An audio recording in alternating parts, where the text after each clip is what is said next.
Good evening, everybody, and welcome to a very special, excuse me, Tuesday night. See how excited I am? I can't even talk. We're doing a little Sketchy Stories, take two. We've got the greatest lineup in cartooning ever assembled on one screen right here, in my personal opinion. You know, I'm sure that they'll be self-deprecating, but these guys are incredible. Let me introduce everybody. I'm going to introduce Mr. Stan Sakai. I'm going to introduce Mr. Scott Shaw. I'm going to introduce Mr. Sergio Aragones and Mr. Bill Morrison. The gang is all here.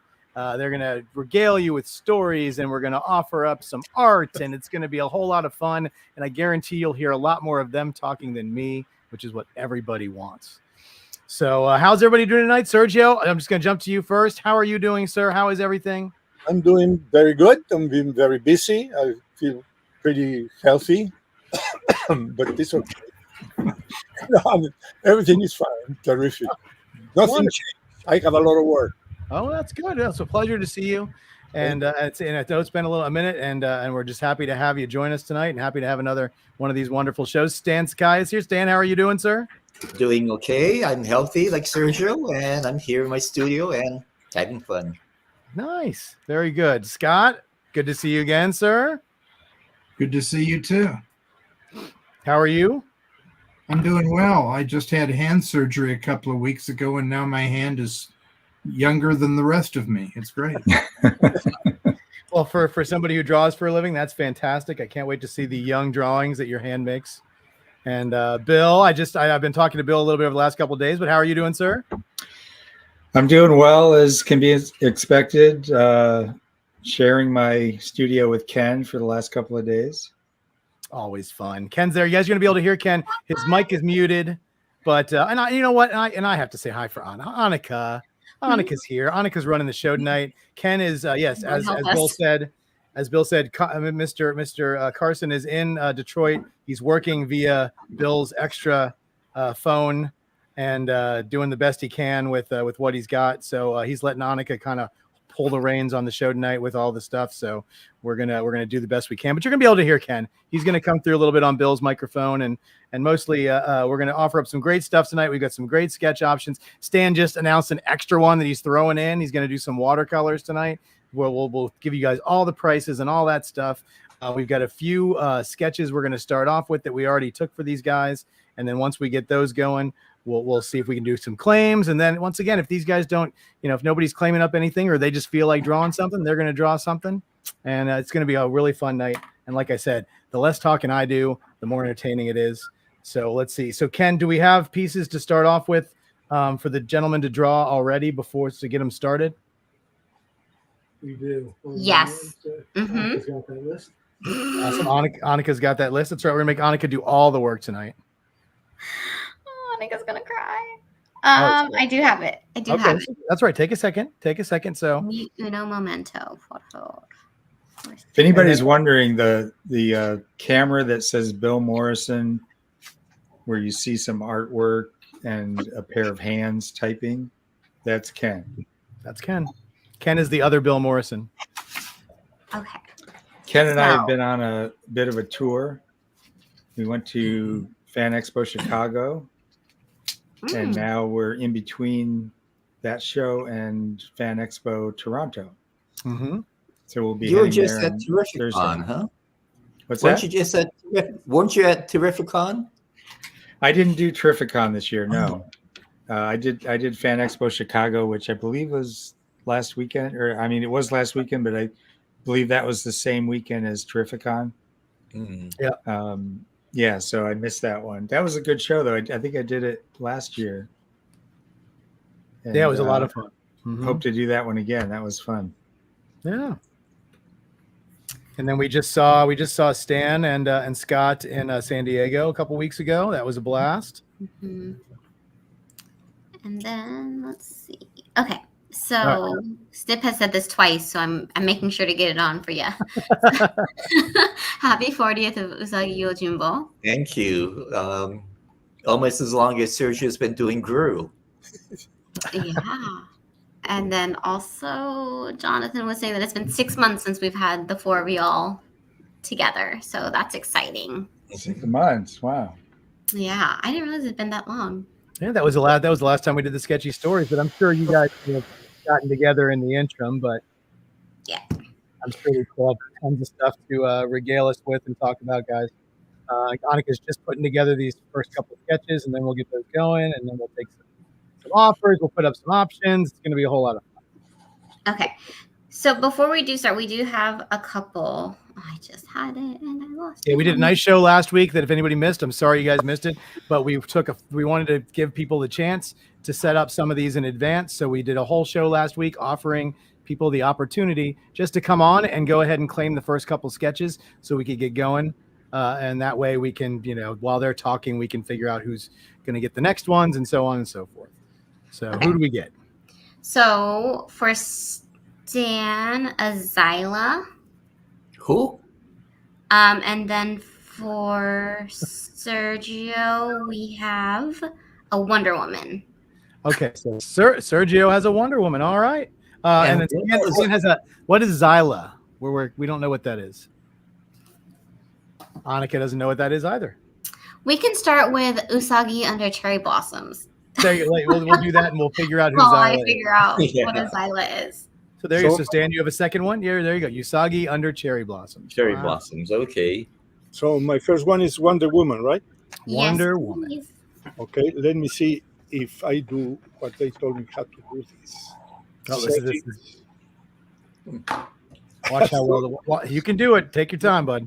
Okay, FaceTime, building, FaceTime. Then I press this, and I go to Nexigo.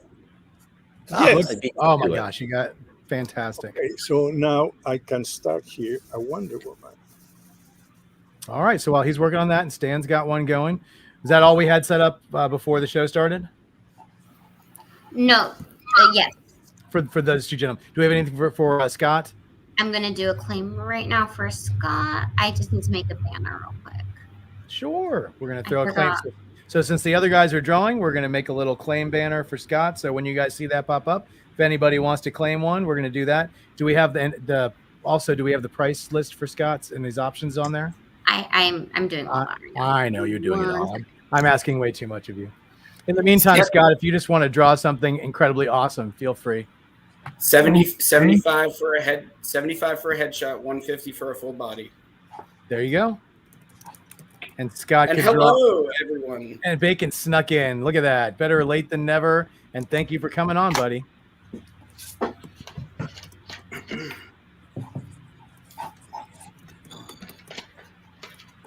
And Bill Morrison is here also, guys. But Bill is not sketching tonight. But we are going to offer up so much cool prelim art for him in a little bit. We're going to put that on the screen so you guys can see. It's got Futurama. It's got The Simpsons, obviously. It's got a ton of other stuff, some Batman stuff. It's really cool stuff that you're going to offer it up. This price range is going to be anywhere from 25, 50, 100 to 200. Like there's a big, huge range of stuff. So if you ever wanted to get something cool from Bill, and tonight's going to be a cool night to get something that's already done. These are the claim options for Scott Shaw. And once again, Scott's worked on the Flintstones. He's worked on the Smurfs, the Snorks, Muppet Babies. We have one claim already. Let's see if we get some more. We might have to do a wheel spin. Don't forget Captain Carrot. I was getting to your own Captain Carrot character. That's right. And Bill's here to regale us with wonderful stories. And Sergio's already finished 15 sketches while I was on. I have to make up something. I don't have any wonderful stories right now. What? Bill, I have to make up some lies. Oh, two truths. No, what is that game? Two truths, one have- lie. Two truths and a lie.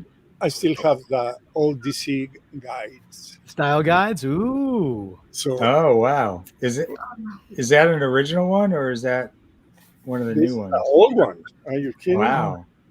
Yeah, they're reprinting it for fans these days. I understand. 1982, Yeah. Wow! and it has all the characters. Yeah, and those were mostly done by Jose Luis Garcia Lopez, were they not?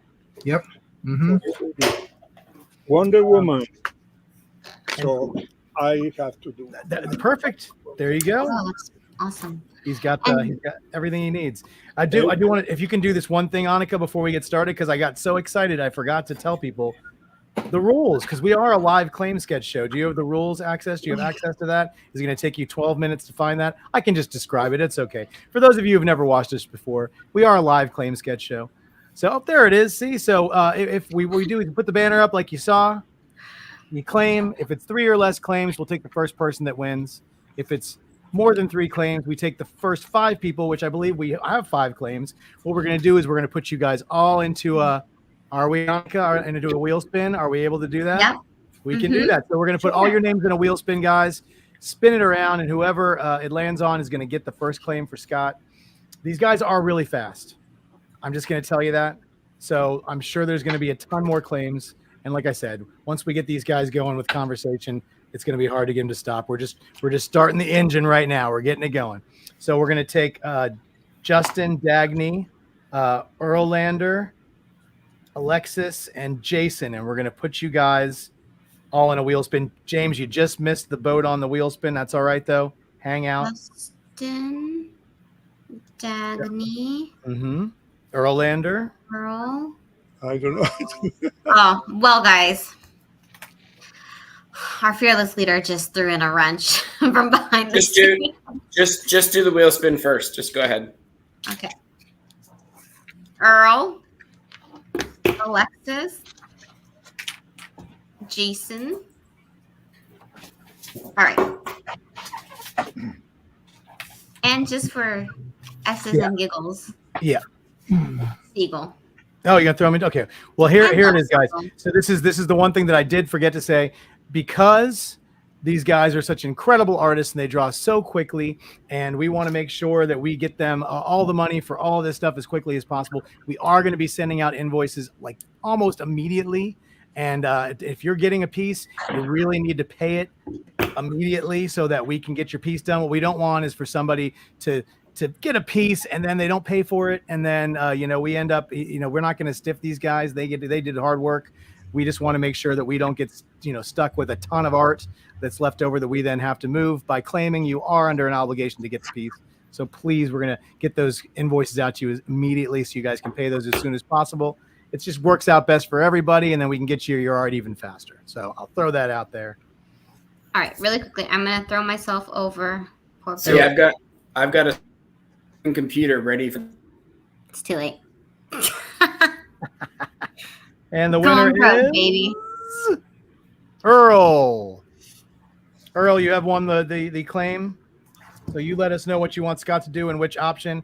And there were 2 options we threw up there, and he will do that for you. And for everybody else who was in that wheel spin, just hang out for 1 second. All right. Don't feel like you got to run away and come back in an hour. Just sold. give it Siegel, sold. I'm running it. Sold. You are. This is your game, girl. I'm just here. Yeah. Earl Lander's Earl. I believe. Earl Lander, aren't you our Earl? It is. It's not rigged. We saw it wasn't rigged. Do it, buddy. And yes, the Stan Sakai watercolors. Hold on 1 second, and we will give you guys a price on those. Normally, just so that you guys know, normally he would charge between like $1,500 and like over $2,000 for watercolors. He's doing a very special price, $2,500 to $10,000 for a finished piece, watercolor. Yeah, so he's doing a very special, slightly smaller one, but it's still incredible value for tonight. Just give me 1 second. I'll give you guys the price on that. Stan already let us know. Okay, that's the pencil. Now we go with the inking. Already inking? Ay. Well, Impressive.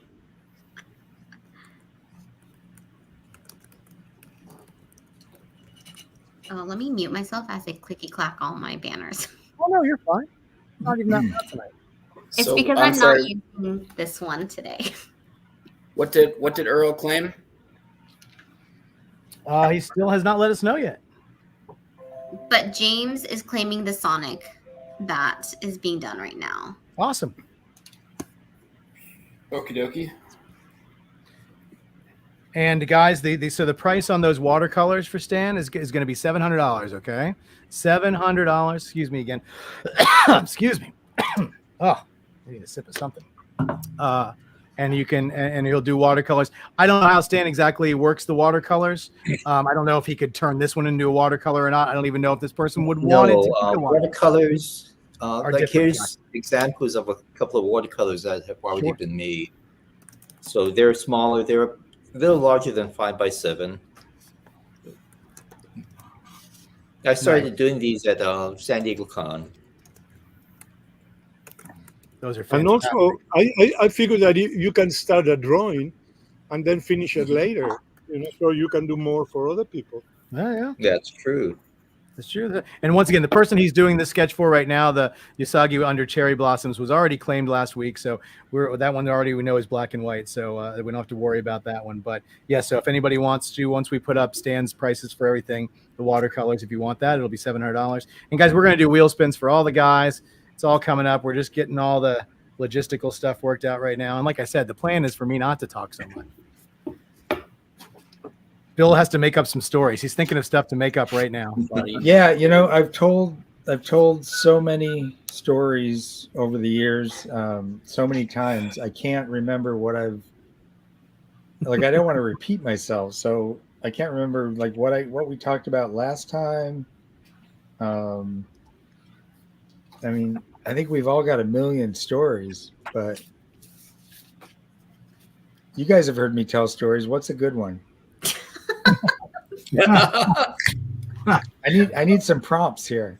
What I don't know what's on limits and what's off limits. Are you talking to us or are you talking to the guys? Everyone. What about that one about the posters in Disneyland? Which ones? The movie posters? The one that everybody think you are a pornographer. Oh. Wait. Well, I can definitely tell that story. Somebody wrote Bandcamp story. Oh, that's funny. Really quickly, Scott, for that Sonic, James claimed it, and he asked if you could personalize it to his son Bradley. Bradley? Yeah, Bradley. Certainly. Sorry, before we talk about your pornographer nonsense. Yeah, before I get into that, also, I want to talk about what Ken and I are doing here. Ken's been going through piles and piles of my old sketches. There's pencils, there's prelims, all kinds of stuff. Some of it is really rough and loose, but it's interesting because it might be something like the preliminary of something you've seen either on Simpsons merchandise or on a Futurama comic cover or whatever. But we thought we would offer some of that because it's a lot of the Simpsons art is going for a lot of money right now, and it's hard for people to be able to afford that.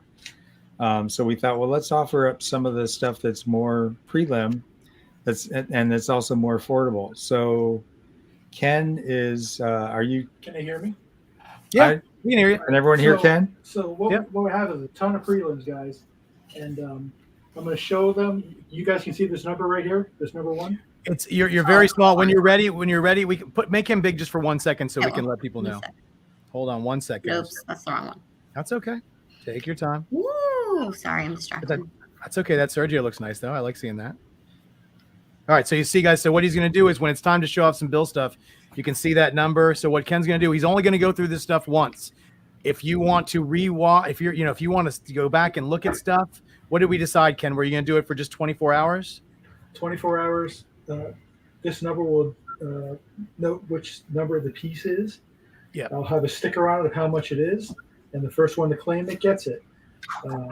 So it's very simple. We'll probably run through, maybe 10 at a time, and then I'll get 10 more, and we'll keep doing it like that. And they're going to be all different prices, ranging from $25 up to $200. Mm-hmm. So yeah, so we'll do that, and that way we'll be able to show some stuff for Bill since Bill's not drawing tonight, and you guys can. That way it gives you guys a chance to get some Bill stuff along with all these amazing sketches you're getting from the other three guys. Okay, so who wants to hear the Little Mermaid story? Oh, let's hear it. This might be The Is this the- sketchiest of sketchy stories. Is this the Little Mermaid story? I only have one. I'm good. Let's go. Let's go. Hit your record button, people.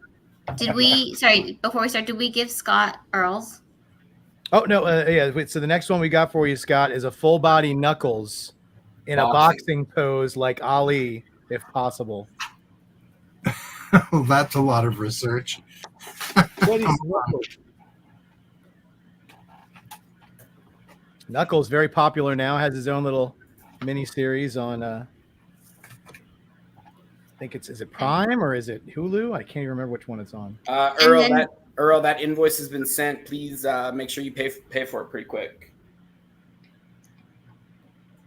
And then really quickly, if your name is Alexis, Jason, Justin, or Dagny, and you try to get onto Scott's list the first round, we are going to take them all. So we need to know what character you would like. And then we need your email if you're a new customer so Bacon can invoice you. So Alexis, Jason, Justin, and Dagny. In the chat, please let us know who you would like, or text Bacon through DMs on Facebook. Yeah, it's Chris Bacon on Facebook. But yeah, so yeah, this is something we're doing tonight, guys. If sometimes we do this, we're just gonna take all the claims, just like that. We took all your claims. So yes, request it. No, we're not doing Stan just yet, Jose. Just give us a second. We want to get those 5 people who requested some Scott sketches. But I promise you, there will be time to request some Stan. Lots of time, guys. I need my Stan hat.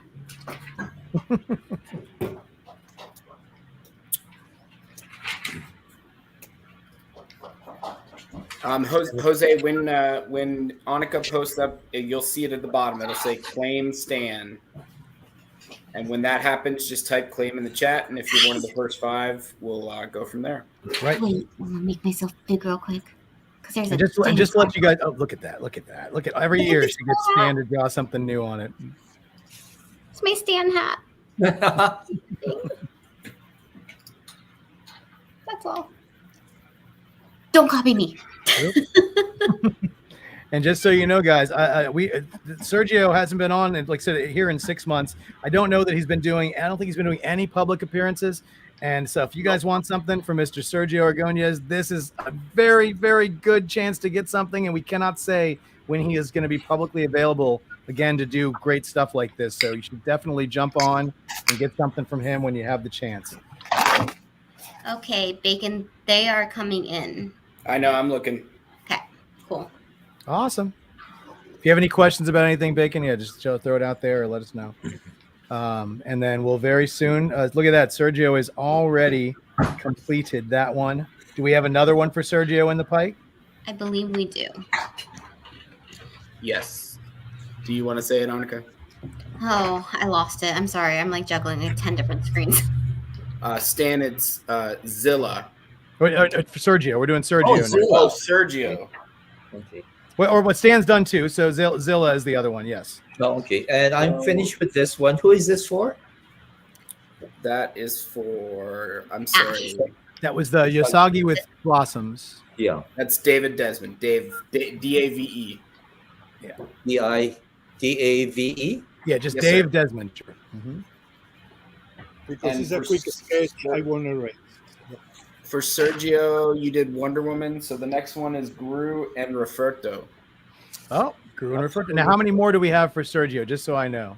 That's the it. last. That's the last Okay, one that I currently. So have. he's going to work on that one next, and then we're going to start taking claims, or we're just going to take in claims right now because that's cool too, while he's working on the next one.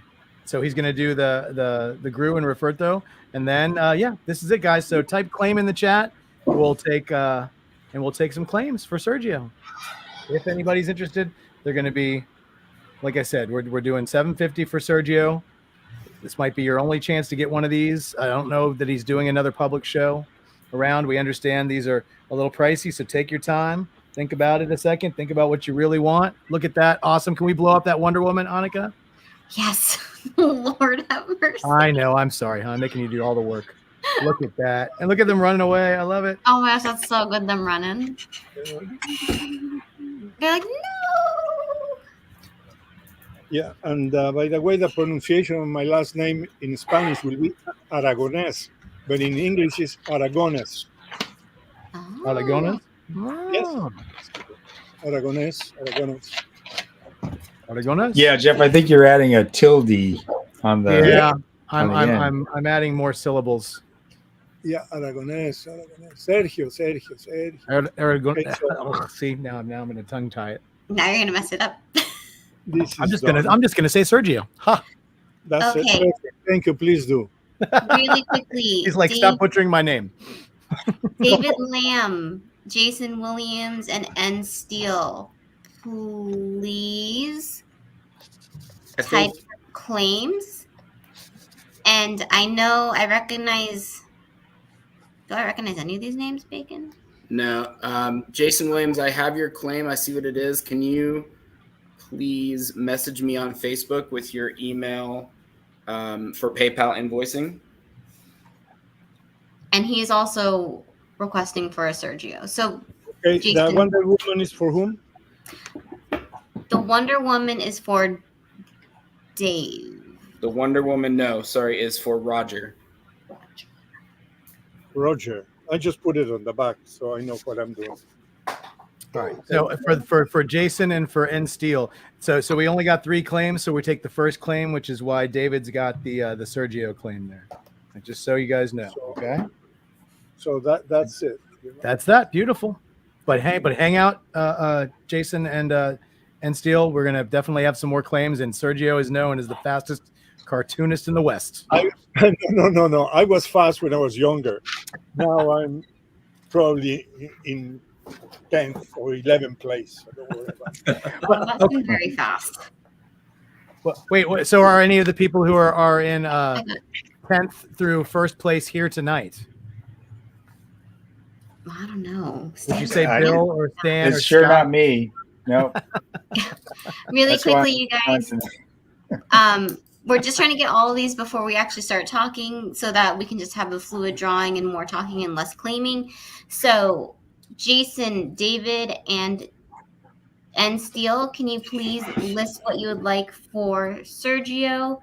And then we will go ahead and then you need to email Bacon or send Bacon your email so that we can send you an invoice. So, once again, taking them all, guys. We're taking them all. Great.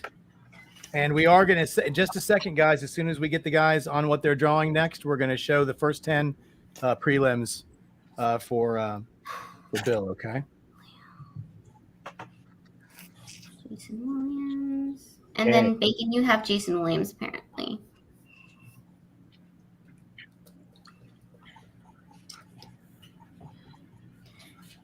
How can I go to Facebook?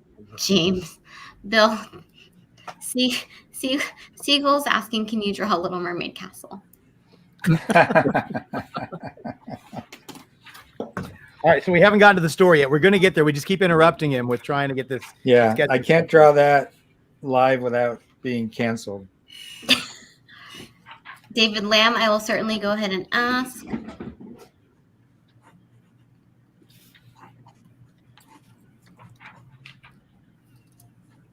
And then Jason and Steele, go ahead and let us know what you would like, and we can, and your email, and we can start facilitating that. The Gru and Ruferto goes for whom?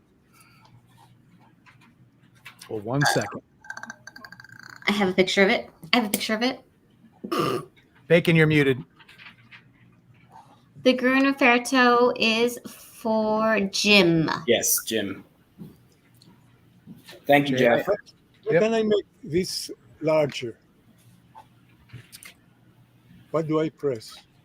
To make it bigger, hold on a second. Can you blow him up real quick? No, don't I do that? No. It's for bigger for us to see. Annika does that, but for like this. Oh yeah. When I'm drawing, if you can put it that size, Yeah. that'd be great. Sure. And then when I show it with my face, then you can make me smaller. So No, we can do that for a second. And then we'll get you started on the drawing here, and then we're going to show Bill's first 10 pieces. So we'll switch you guys back and forth there for a second, but we can definitely watch how fast this comes together. But Bill, it's the perfect time for you to regale us with some Little Mermaidness. Okay, well, back in around 1988, I was working at a studio in Glendale, California, where I did a lot of Disney movie posters, and I did all the classics, and then I also did the new ones whenever they came out, and they came out about once per year. And I think the second one I did was the Little Mermaid. The first one I think was Oliver and Company, and then the Little Mermaid came along, and I did about 3 paintings until they finally settled on an image that they liked. And there was never any problem with that. Everybody seemed to like the poster, and there was no controversy. But a year later, I also did the artwork for the video cassette box. And there was a big problem with that and lots of controversy.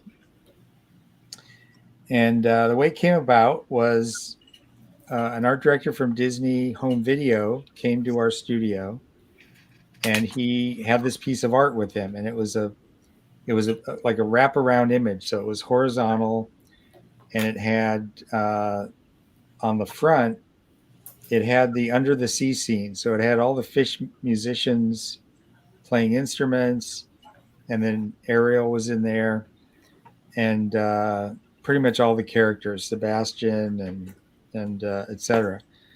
And the art director told my boss, I was kind of working on another poster over in my space, but I could hear everything that was going on in the meeting. And so he told my boss that he had this art produced by the artist who normally did their video box art. And there was no problem with the art, except that his boss really loved the poster that I did and told him, go find the guy that did the poster and get him to do something similar. So he said it had taken him about 3 weeks to find, who did the poster, because, I didn't work directly for Disney, and the posters were all done for the feature film department, which was in a different building across town. And, Disney is a big company. So these art directors didn't know each other, didn't speak to each other. So it took him a little bit of sleuthing work to find out who had done the artwork for the poster. So in all that time, he had a deadline. He had a printing deadline. So that search took so much time that when he came to us, he only had a weekend for us to get the artwork done. And my boss came over to me and kind of took me aside, and he said, I'd really like to get this account, because, we're doing all this stuff for Disney feature film, and we're doing some things for the consumer products, but we haven't done anything for home video.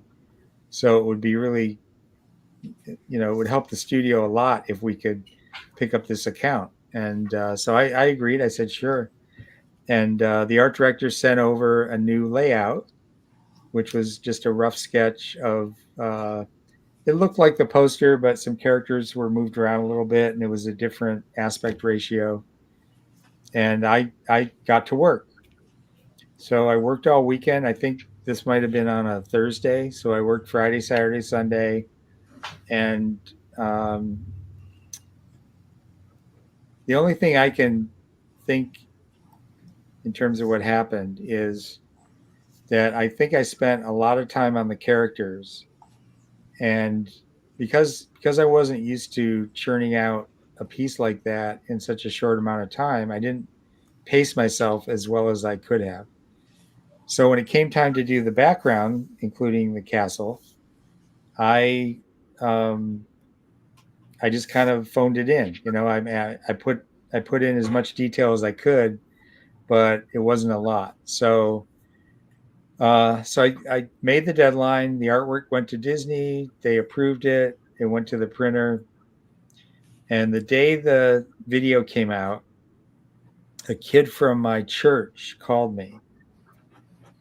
And this was not normal. I mean, I worked with the youth group at church, and I always told them about what I was working on because they were always interested in the Disney stuff. And but I thought the kid was in trouble or something. You know, I thought, why are you calling me at work? And he said, well, Bill, I heard something, and I wanted to find out if it was true. You said that you were working on the Little Mermaid video box a while back, right? And I said, yeah. And he said, so you're the guy that put the thing in there? And I said, well, what do you mean? What thing? And he goes, the thing in the castle. And he's a church kid. He was real, very circumspect and didn't want to say it. But finally, I couldn't understand what he was talking about. So we had a copy of the video in the studio. So I brought it to the phone and I said, okay, now what am I supposed to be looking at here? And he said, okay, you see the mermaid's head? I said, yeah. Okay, like right in between her head and the prince's head, there's a tower. Okay. He says, well, what does it look like? And I stared at it for a couple of seconds, and then it hit me. It looks almost exactly like a penis. But I didn't know what he was thinking. I didn't know if he was thinking the same thing I was thinking. So we had a little back and forth. I said, well, I don't know, Luke, what does it look like to you? And he goes, oh, come on, don't make me say it. And I finally said, okay, well, I guess it looks like a penis. Is that what you're getting at? And he goes, yes. And I said, Luke, is this something you just noticed? And he said, well, no, they're talking about it on the radio. Oh my There's like God. a talk radio show on that, and they're talking all about this disgruntled Disney artist who got fired, and this was his last act of defiance and all that. And that just floored me. I didn't know what to say. And I said, well, I don't know, Luke. I don't know what to tell you. I didn't do it on purpose, but, I am the one who did it. So there's that. So from that point on, everything exploded. It was on, like I said, it was on the radio. It was in Playboy magazine. I would go to comic shops and I would hear people talking about it. My wife was in a live show, and she heard these women. There was this one woman in the dressing room talking to these other ladies, and my wife overheard her, and she didn't really know the woman. She was in the cast, but she didn't really know her yet. And the woman said, yeah, this artist got fired from Disney because he was gay, and they found out he had AIDS.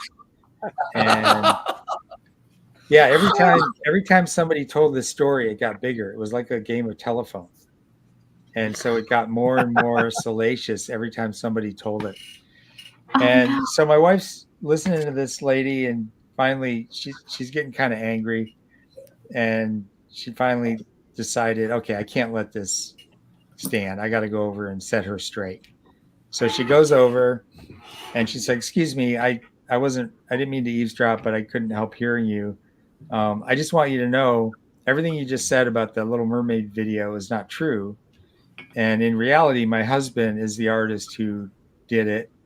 And he was not working for Disney. He worked for a private contractor, and he loves Disney. He wouldn't do that on purpose, and he never got fired, and he's not gay, and he doesn't have AIDS. And the woman looked at her for like a beat and a half, and then she said, I don't think so. And then she kind of turned her back and continued talking to her friends.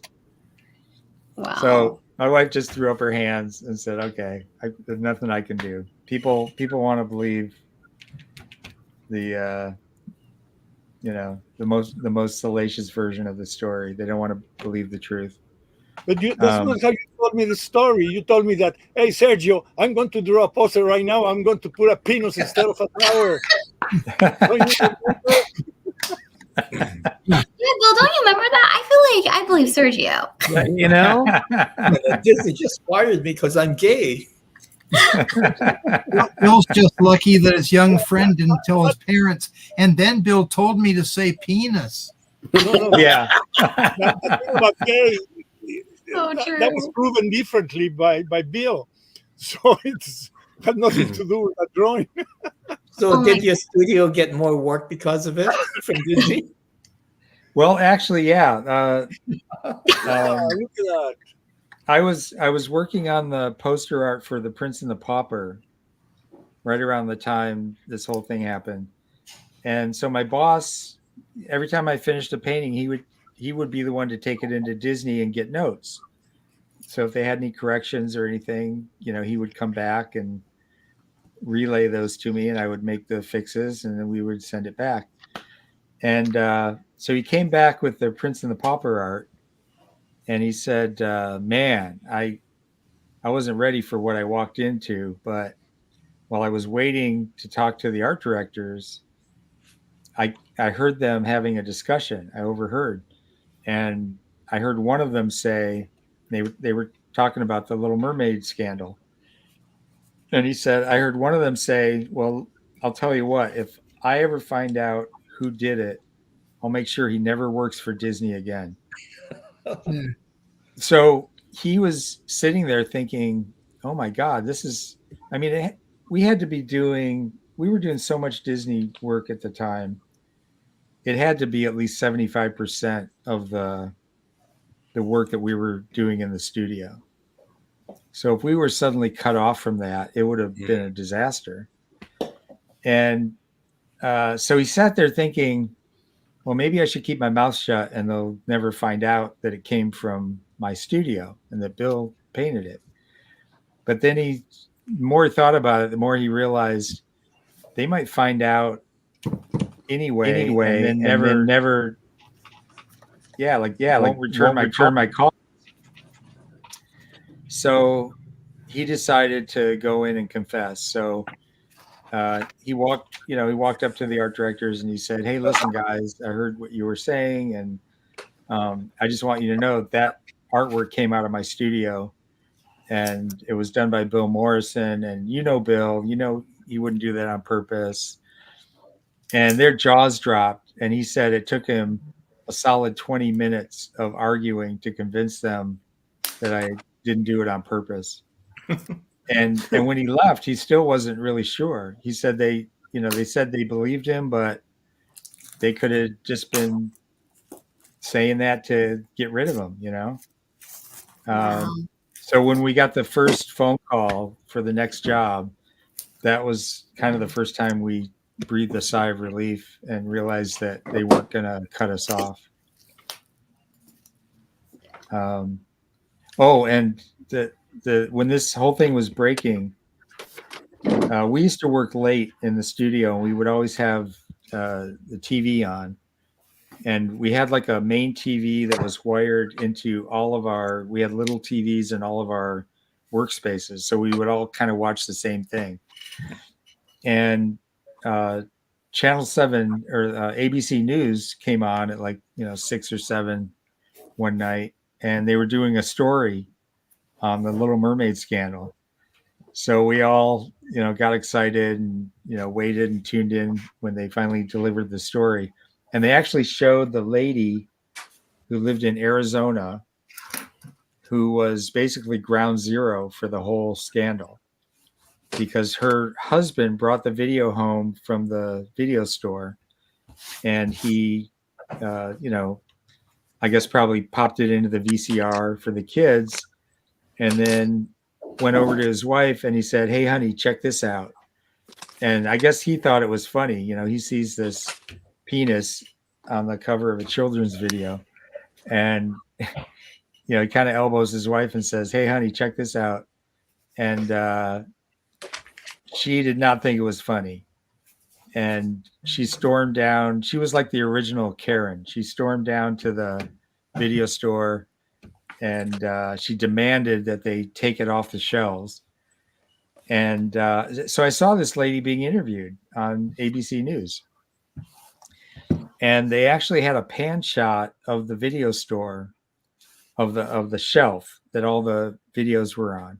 So you have this whole shelf of probably like a dozen or more Little Mermaid videos, but they were all in brown paper bags with Little Mermaid written on them in magic marker. Oh, jeez. Oh my Yeah. God. So from that point on, everything I did in the studio, they had fun with. Like, you know, I did this one painting of Mickey Mouse. They were re-releasing Mickey and the Seal, and I think it was showing with one of those Disney wildlife adventure films. But they needed some artwork for a newspaper ad, so they needed this color illustration of Mickey holding the seal up on his hand. So he's got like a scrub brush in one hand, and he's holding the seal in the other hand, like from the seal's bottom. And so Mickey's thumb is kind of sticking out, and then the seal's flippers are hanging over either side of the thumb. And in color, by the time I colored it, it looked fine, but as a pencil drawing, it looked totally obscene. And I showed it to my boss, and he started laughing, and he goes, "Morrison, you're doing it again." And I said, "What?" And then he pointed it out to me, and I just went, "Oh, man. I can see where this is going. From now on, everything I draw is going to be suspect." You know, Bill, I've been doing Gru for what? 40 some or 50 years. I Yeah. don't know how long. But every time I draw a panel with him, I have to make sure that the swords don't stick between the legs. Absolutely, it looks obscene. What's in the So- Yeah. there's a light. I can't turn. Is there a way to turn the light on? Because I'm not hooked up. Oh, let me here. You stay here. Well, you know, it's all right. I'll do it. Why are you going in there? Because I'm getting so much echo. Monica doesn't look up what she's doing. I'm trying to. Okay, hold on 1 second. I'm gonna mute all the bills. Really quick, Stan, we have another one for you if you are ready. And this Zilla is done. And who is this one for? The Zilla is for Bacon. Again, the name? It's for Roger. Roger. Okay. That is the cutest thing I've ever seen. Oh, yeah. Here you go. I would like to add a Zilla to my hat, Stan. Roger sent me the gag from the comic book, and I read it today, and I literally burst out laughing. It's so Oh, yeah. stinking cute. And then my favorite dog in the whole world. Oh, Okay, I finished the Rufero. he's so cute. Perfect. So Perfect. before I put a little color in it, I have to erase it, but I have to wait until the ink dries. Okay. So is this for whom? Bacon. I don't have these ones because you're the praise. Bacon? No. Hold on. What was the character? I'm sorry. It's Gru and Roberto. That's for Jim. Can you guys Okay. hear me? I'm sorry. I just need to double check. Yeah. Okay, cool. And then I wanted to ask Scott a quick question. Scott, if you could choose between Popeye, Garfield, and Scooby for a headshot, which one would you prefer to do? I can do Scooby. I can do Garfield. I know them well. So who's interested? Bacon, is- who are we asking for? So It- this it's- is for. it's your choice. Yeah, it's your choice. It's for someone named Justin. Okay. All So right. Headshot of that for you. You pick between. Sounds Sure. like it's going to be between Scooby and Garfield. Yeah, I'll do Scooby. Okay. And then Dan, we have a Usagi fighting pose. Usagi fighting pose. I can do Is that. this an older one or a new one? This is a new one. Does the person want the black and white, or did they want to do the watercolor before he starts? Black and white. Black and white. Awesome. And Sergio, your next one, sir, is Gru chasing you. Or vice versa. Or you chasing Gru, whichever you prefer, he said. Well, I think it'd be cuter if it's Groot chasing me. Agreed. Alrighty, and then I believe we are ready for some prelims, right, Ken? Oh, sorry, I muted all of the bills. Let me unmute one bill. The most important bill. Doing a little coloring here. Nice. Alrighty, we ready to go, Bill, for prelims? All right, so switch. Hold on, Ken. Ken's- Don't do anything yet. Switch the screens. Ken's in a different room right now, so There that we he's not fighting the echo. Oh, okay. I'll unmute him then. All right. So Uh-oh. you should be able to talk directly to Ken. Yeah, and you can kick me off. You can kick me off screen and just put Ken on if you can. It disconnected. Ken, you disconnected. Well-oiled machine, people. That's how we run things. Guys, once again, I'm just going to show off my hat because my super friend got this one for me at San Diego because I couldn't leave Bill's booth. AKA, I didn't want to leave Bill's booth.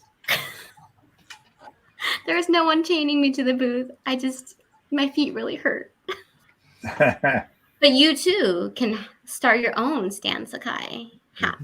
Hey, and if while we're trying to figure this out, if we have a second, can we do all of the prices for the guys real quick for anybody who's tuned in? Do we have little banners we can put on for those? I have a banner, but it's a claim, guys. So do not claim. Don't claim. I just want to show you guys what everybody's been asking what the prices are. Do not claim. So this is Scott's options, but we're not claiming.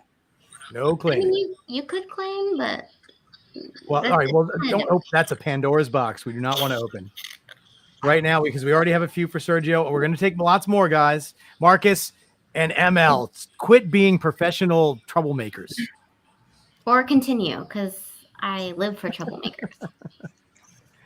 So here we go. So these are all your options, just so you know. Wanted to make sure we threw all that out there. Do not claim anything yet. We will be doing claims soon, I promise. But people have been asking, so I wanted to make sure we threw that out there so you guys knew what the prices were. And like I said, Ken's going to be showing a bunch of prelims. As soon as we get it straightened out, he's going to be on the screen there. He is back. We're going to put him up.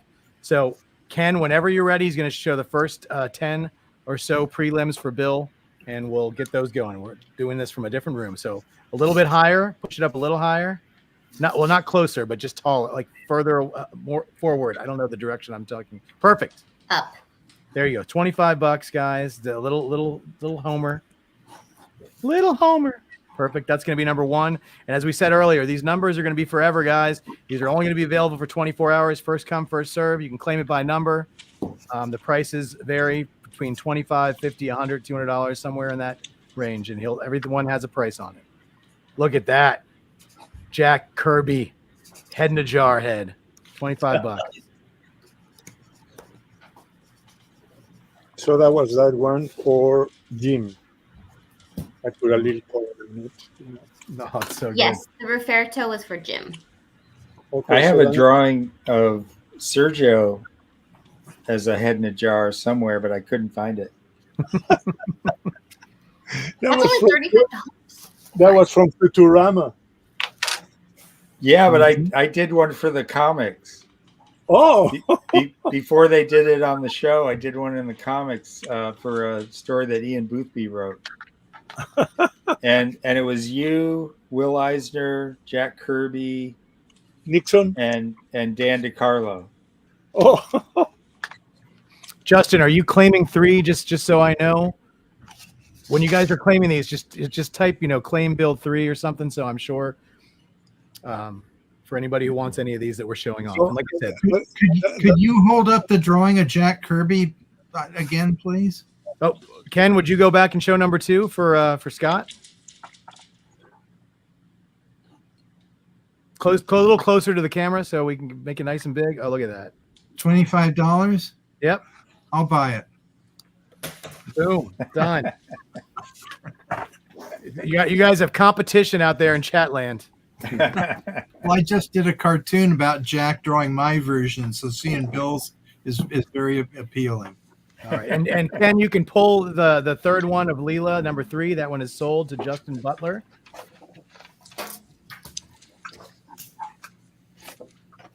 By the way, I'm done with Scooby. It was $35, Bacon. Thank you. Okay. Sorry, give me 1 second. Bacon, Scott is ready for the next one. Anika, the guru chasing me is for whom?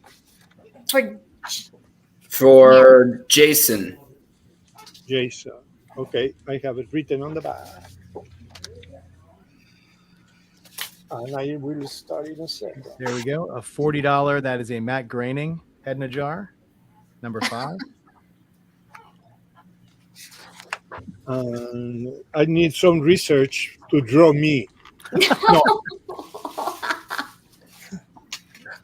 Just make sure the mustache is nice and curly on the edges. That's all I recommend. That's everybody needs the mustache. Okay, what? I gotta stop Gotta on get that. the mustache right. That's so weird. I apologize, Scott. Did you say you chose Scooby and you drew Scooby? Yes. Yeah. Yeah. Here. You want me to hold it up? Well, you can't see it. Oh yeah, I you can hold I that. just needed it for the invoice. Thank you. And then Bacon, who do you want me to give next for Scott? Dagny, Jason, or Earl? Oh, Earl's done. Sorry, Dagny or Jason. If you give me 1 sec, I think everybody had paid last time I checked except Dagny so far. Okay, so Scott, the next one is going to be a full silver from Sonic. I've never even drawn silver. I'll have to look that one up. Ooh, nice. I thought you said Phil Silvers from Sonic. That would be easier. I've got something I'd like to show. Ooh, There's something where's? that Phil did for me. I'm gonna kick you off real quick, Ken. Ah. Oh my goodness! Smash my That buddy. is, That's amazing. Wow. yeah, Oh, yeah, That's but amazing. this must be like what, 20 years old at least. Yeah. Oh, more than that. I Oh think. my Yeah, God. long, Wow. but I before my beard, so yeah. all right. Well, next time we get the two of you together, we're going to recreate this, and Bill's going to play Homer. Wow. And then Ken, I'm getting. Ken, great. Yep. Ken, all right, Ken, you're back if you want to keep going.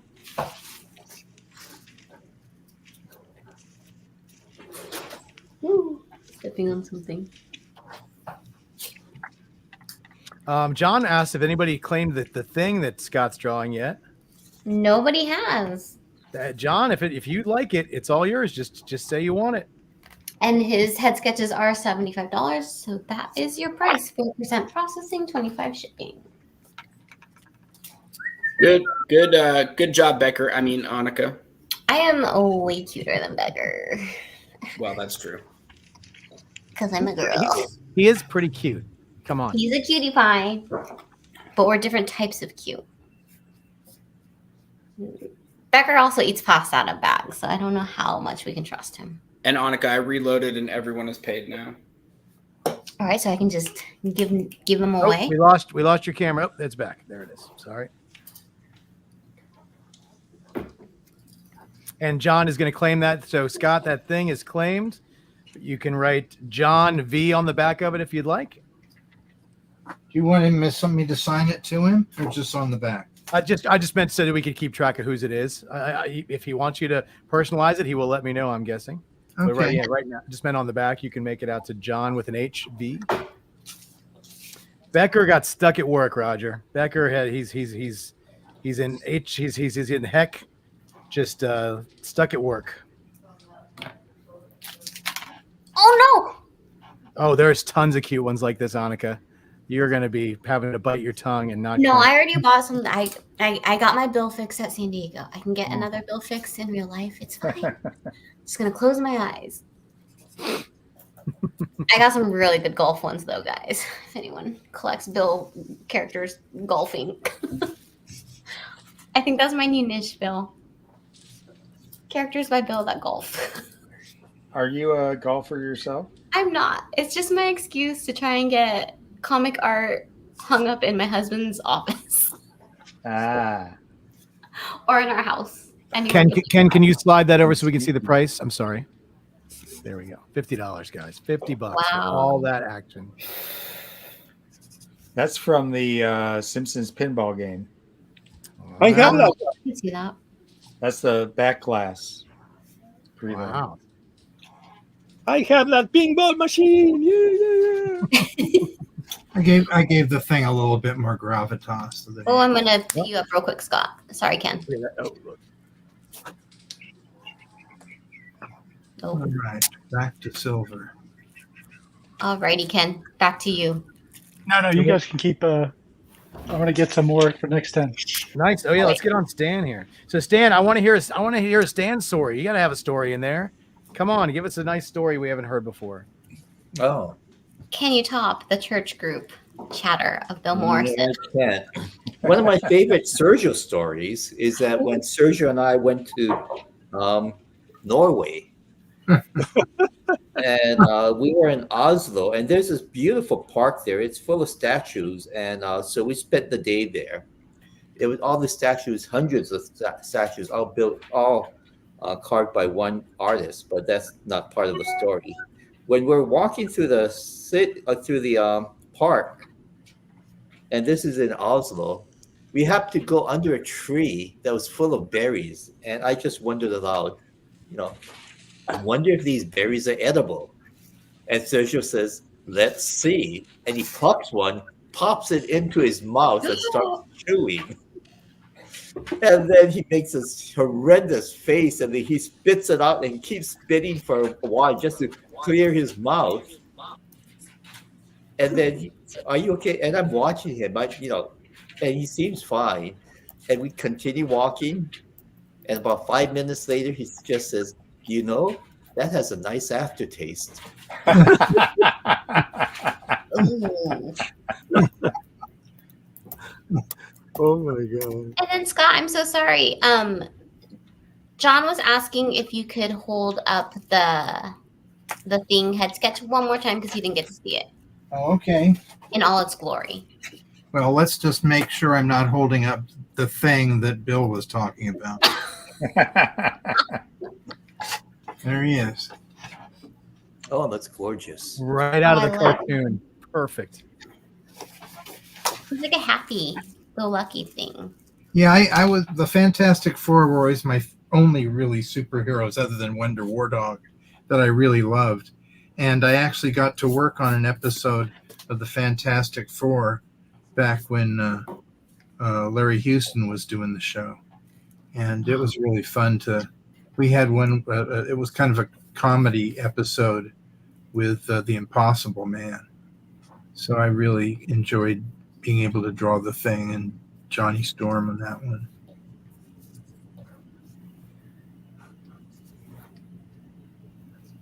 Adam, if you could just tell us our last name, if you've ordered from us before, I can look you up.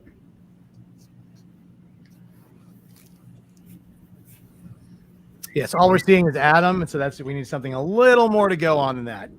You may be one of the only Adams, but you're probably not the only one. No, there's 15 in PayPal currently. Adam Devine, Adam Levine, Adam Sandler. Adam Ant. Ooh, I do love Adam Ant. He's like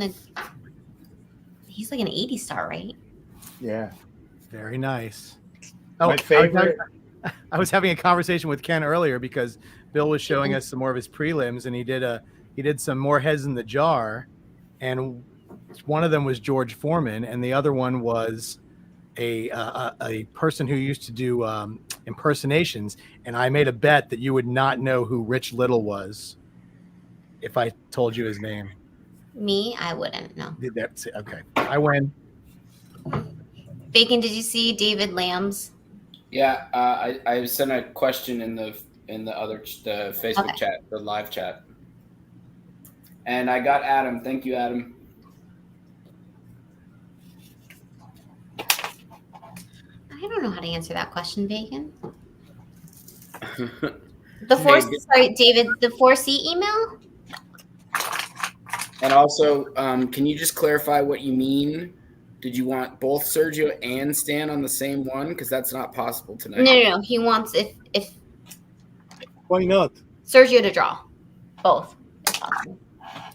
I think he wanted to make sure that it was okay with Stan that Sergio would draw his character. I'm sure Oh, that they're yeah. both good with that. Sergio will draw Usagi. Sure, Mhm. he's done it That's it. before. Wonderful.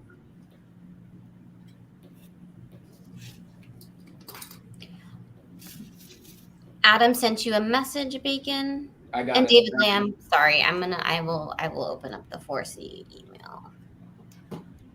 Maybe. I've never drawn this silver character before, but it suddenly makes it clear that his head was based on a marijuana leaf.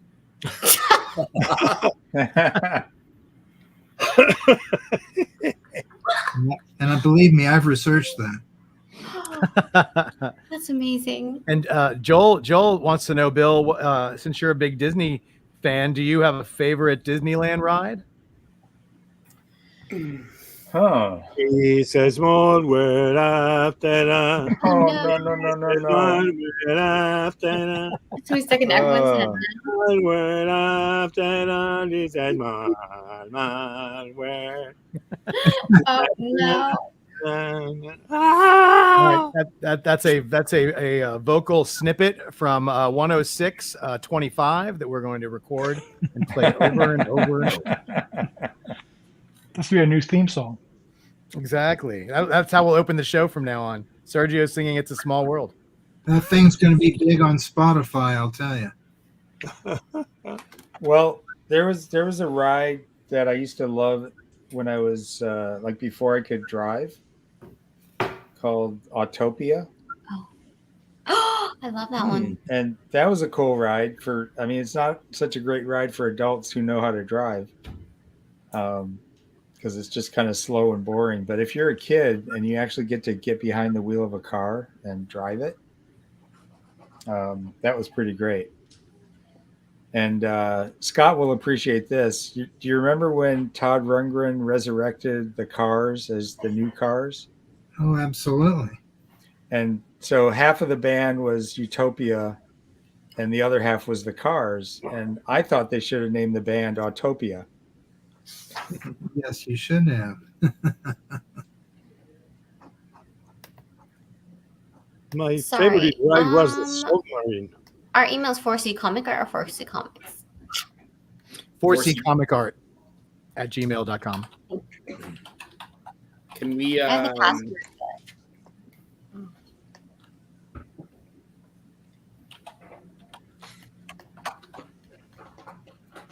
I have a favorite Sergio travel story. If anyone would care Let's to hear it. Yep. Do Well, we- before your travel story, we got 2 claims for Stan, and we're going to take them both, guys. I just need to know if N Steel wants black and white or watercolor, and we need to know what characters that both of you want. I've got N Steel and Jou. Somebody else pronounce that, please. Joush. Thank you. I don't know. And then, sorry, really quickly, John, yes, we will combine shipping for this op from if you get another one from Scott's. And But who you will is have this to make. Usagi? I can't ship until everything's in. So Right. And who is this Usagi in battle pose for? So, It Stan, is for Alexis. Mm-hmm. Alexis. Yeah, so they are all full colors. Joush. Oh, you just want the full figure. Okay. So N Steel would like a watercolor Usagi. And so Bacon is gonna invoice you for Watercolor, that. remind me, is 7. 7, yes. And then Joush is going to do a full figure. I'm assuming that means he wants the black and white since he requested the watercolor first and switch. And then what character, please? Joush. And also we are going to need you to send a DM to Bacon as I try and get into the 4CT. So, yeah, everybody, because we're sending out these invoices and they're being paid before these guys start. So if you never bought from us before, you can message Chris Bacon on Messenger or send an email to 4ccomic@gmail.com and we can Actually, it would be so much easier if you used my email. Bacon.4ccomics@gmail.com. There you go. And I'm so sorry, Ken, can you go into your iPhone, into the Gmail app, tap yes, and then tap 42? That sounds random, but it's not, guys. Because 42 is the answer to everything. It is. It is the answer to everything. Secrets of the world. Sorry, I'm trying to get an email for bacon. Thank you. You're the best. Want to put me on solo so I can show 10 more pieces for Bill? We got you right now. Let's switch you over. Oh, not remove you. Oh, what am I doing? All right, look at this. And just slide over for the price. There it is. $50, guys. You can have a sideshow Bob. And Bill, go for story. Okay, so Sergio and I were invited to come over to Germany because the publisher who published Simpsons comics over there also published Mad Magazine. So we were together on a tour, and we did, I think it was the Frankfurt Book Festival. Yeah. But then we also did a tour of comic shops for about a week. And I remember we did the first comic shop, and at the end of the signing, the store owner came out with a big gallon Ziploc bag full of peppers. Chili peppers. Sergio, do you remember this? Sure. So it turns out like Sergio and I were touring these comic shops the week after the book festival, but Don Rosa, the famous Disney duck artist, had been there the week before the festival, and he had pretty much signed at all of the same shops that we signed at a week later. And so Don, knowing that Sergio was going to be there, left a bag of peppers for him at this comic shop, and Sergio was delighted. And then we went to the next store, and the same thing happened. At the end, the owner came out with another gallon bag of peppers for Sergio. And this happened at, I think, almost every store. Every store. Yeah. And I remember you were delighted at first, but then you started getting kind of angry. You didn't know what you were going to do with all these peppers. Like, how am I going to get these home? Well, you couldn't. You should know that Don Rosa grows peppers at his home. So, and he's quite proud of them. And he basically smuggled a suitcase full of peppers over to Germany just so he could prank Sergio. Yeah. And we went out to dinner after one of the signings, and Sergio had the brilliant idea to have the chef come out. So the chef came out after the meal, and Sergio pulls out this bag of peppers, and he said, "Can you do anything with these?" And the chef's eyes lit up, and he said, "Oh my God, I can do a week's worth of, I could do a new menu for the next week with these." So Sergio handed him over, and then some. I think that chef ended up with about 5 bags of peppers. Yeah, because I couldn't take it back. They wouldn't enter the United States. Right. Yeah, Don used to send them to me too, and I'd eat a few of them, but some of them were so hot, and I like hot stuff. But it was too much. But I'd take them to the Latino restaurants around me, and their eyes just lit up. It's like, this is the greatest thing I've ever seen, Senor. I think. Well, oh my God! Yes. As much as you want. Ken, what was the price on that one, Ken? I'm sorry, we couldn't see the price tag. $80. Cool. Number 15. I'm so sorry, Ken. 17. You can pull that one. The number's right here. Can you see the number? No. What was the price of 15? What was the price of 15? Price of 15 was 100. And pull that one aside. It's been sold. Okay. And then, sorry, Ken, real quick, I'm just going to show Scott's finished piece. Sure. Yeah, it's silver. Oh, wonderful. Very cool. Wow. Oh my God, Scott, it does look like a marijuana leaf now that you say that. I can't unsee it. Silver is for Jason. Does he want me to sign it to him? That is an excellent question. Jason, would you like it Personalized. Oh my God, that's amazing, Sergio. Sergio. There was somebody that wanted. They wrote it in the comments, and I cannot remember who it was. I'm so sorry. That Oh, they sorry, I wanted. didn't see that comment. They wanted in two. And then Scott, the next one, if you are ready, is going to be a full Duck Dodgers in the 24 and a half century. Oh, I worked on that show. That's great. Oh, here comes the watercolor, you all.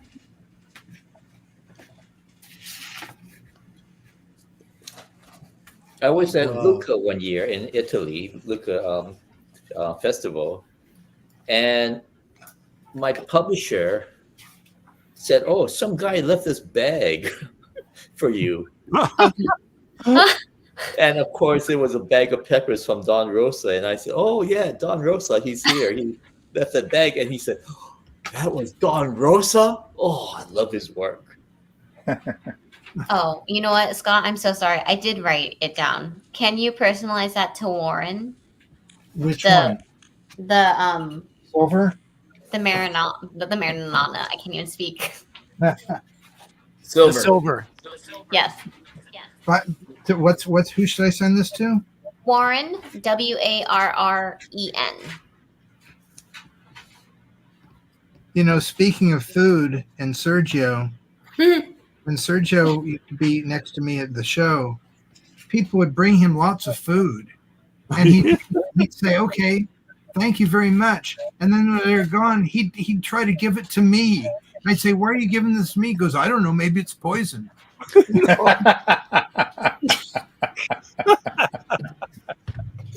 Oh my God. I was this And you're good to go if you have more. Sometimes as a teacher, I'm like, when like my students give me food, I'm like, are you a student that likes me or do you secretly hate me? I have to really think. Ken, do you have any more you want to show? Yeah, I'm coming. Give me 1 second. Okay, I'm gonna just show. Alberto, who claimed number 15 for Bill. I saw you're on Facebook. Can you please message me, Chris Bacon, on Facebook Messenger? I need an email for PayPal invoicing.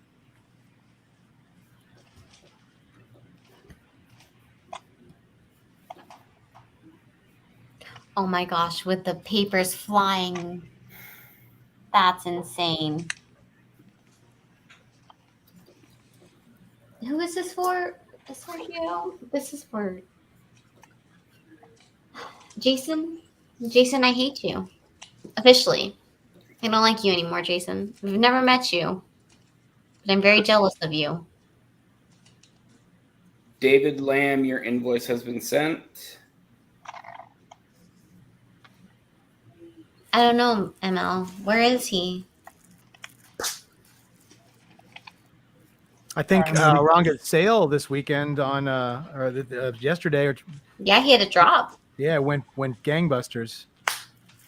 What's a gangbuster? What does that mean? Like that saying went gangbusters. I know what a gangbuster is, but I mean we sold a lot. oh. See, in that context, I had no idea what you meant.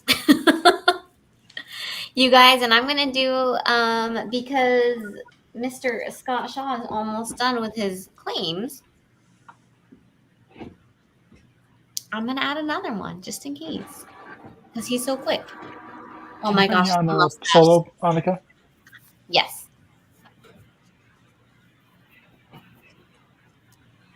Where are you, Ken?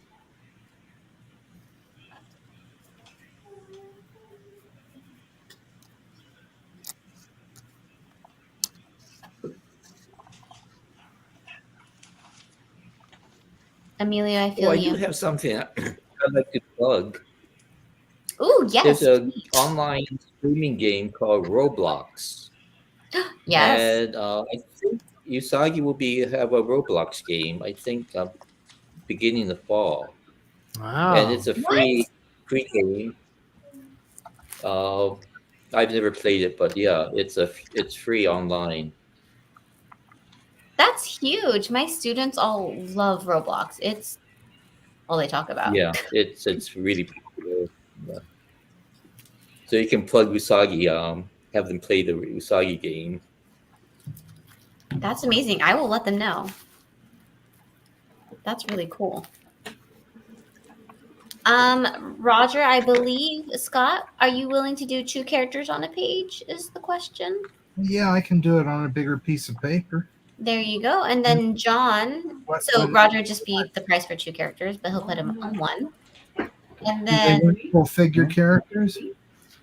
I will see what Yes, I Roger did. said. But I didn't need what? We're doing the show. Live show. Hi! I love Emma. Sergio's Oh my God. and Scott and Stan. All right. Does that care? All right. So I'll just. I care. I care. Yeah, Next I just one. ate leftovers from Why did you eat your? because I figured I'd get rid of the leftovers and then. Did I think he you, turned his volume down have instead of some muting. in there? Oh, that's true. Yeah, he's in Good the. old Bill. Oh, Bill. Should I mute him for his privacy? Yes, you should. Bill. Oh, that's a cool.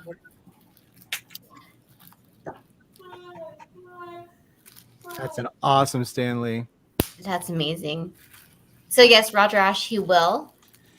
John, please let us know what you would like from Scott, and we'll add you to the list. And Ken, go ahead and pull that one, the Stanley aside for Jason Williams. How much was that? My pen's out. 100. No, No, 75. I'm sorry. $75. $75. 75. Cool. And Roger Ash says Quick Draw McGraw and Bubba Louie.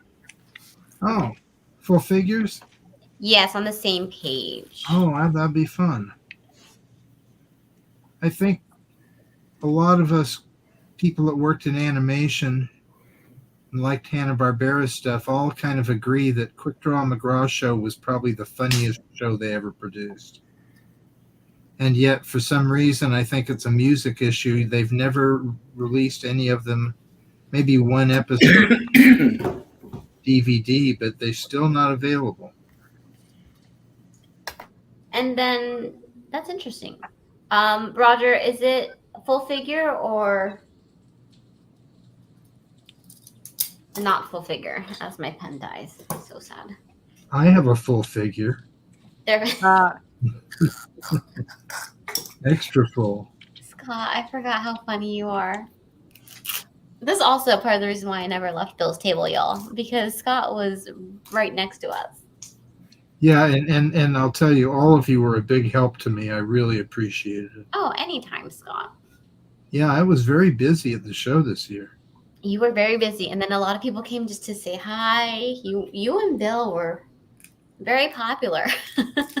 Yeah, well, you know, I was one of the people that started the show, so I've had grandparents coming to me wanting me to draw something for their kids that I already drew them 40 years ago. Wow.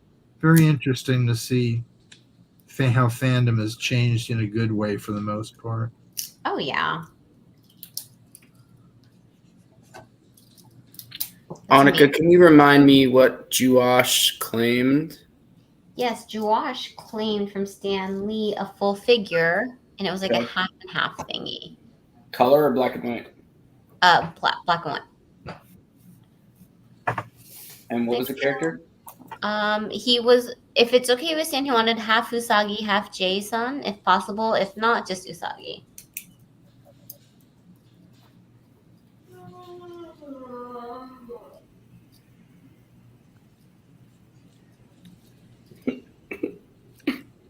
Who is that? Who's sleepy? I feel whoever that was. I am also sleepy.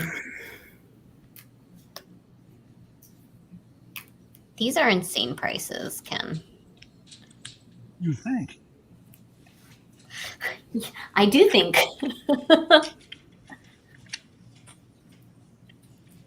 Yeah, a nerd from Brooklyn. We will get to that once Ken is through these prelims. I will put Stan back up on full figure. You can put Stan back up now. I can stop. Are you good? For Okay. now. Yeah. There you go. Annika, can you check your text messages?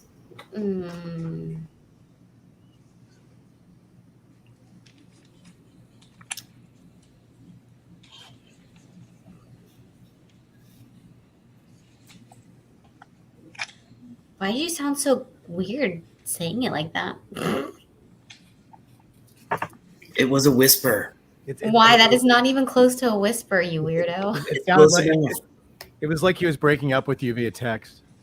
No, that's not the vibe I got. I was like, I got like the creepy ice cream truck vibe. Like, hey kids. Oh, jeez. Oh, hey Scott, can you switch your camera if you got a second? Sure. Not that we don't love seeing your beautiful face. Oh, I'm sorry. And I thought it was on the other. Thanks for reminding me. No, you're good. Yeah, here we are, Duck Dodgers.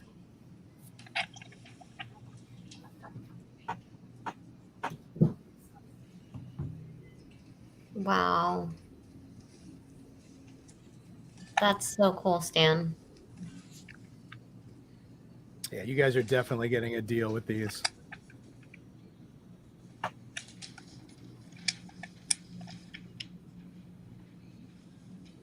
With a dinosaur, you guys. Gosh, bless my life.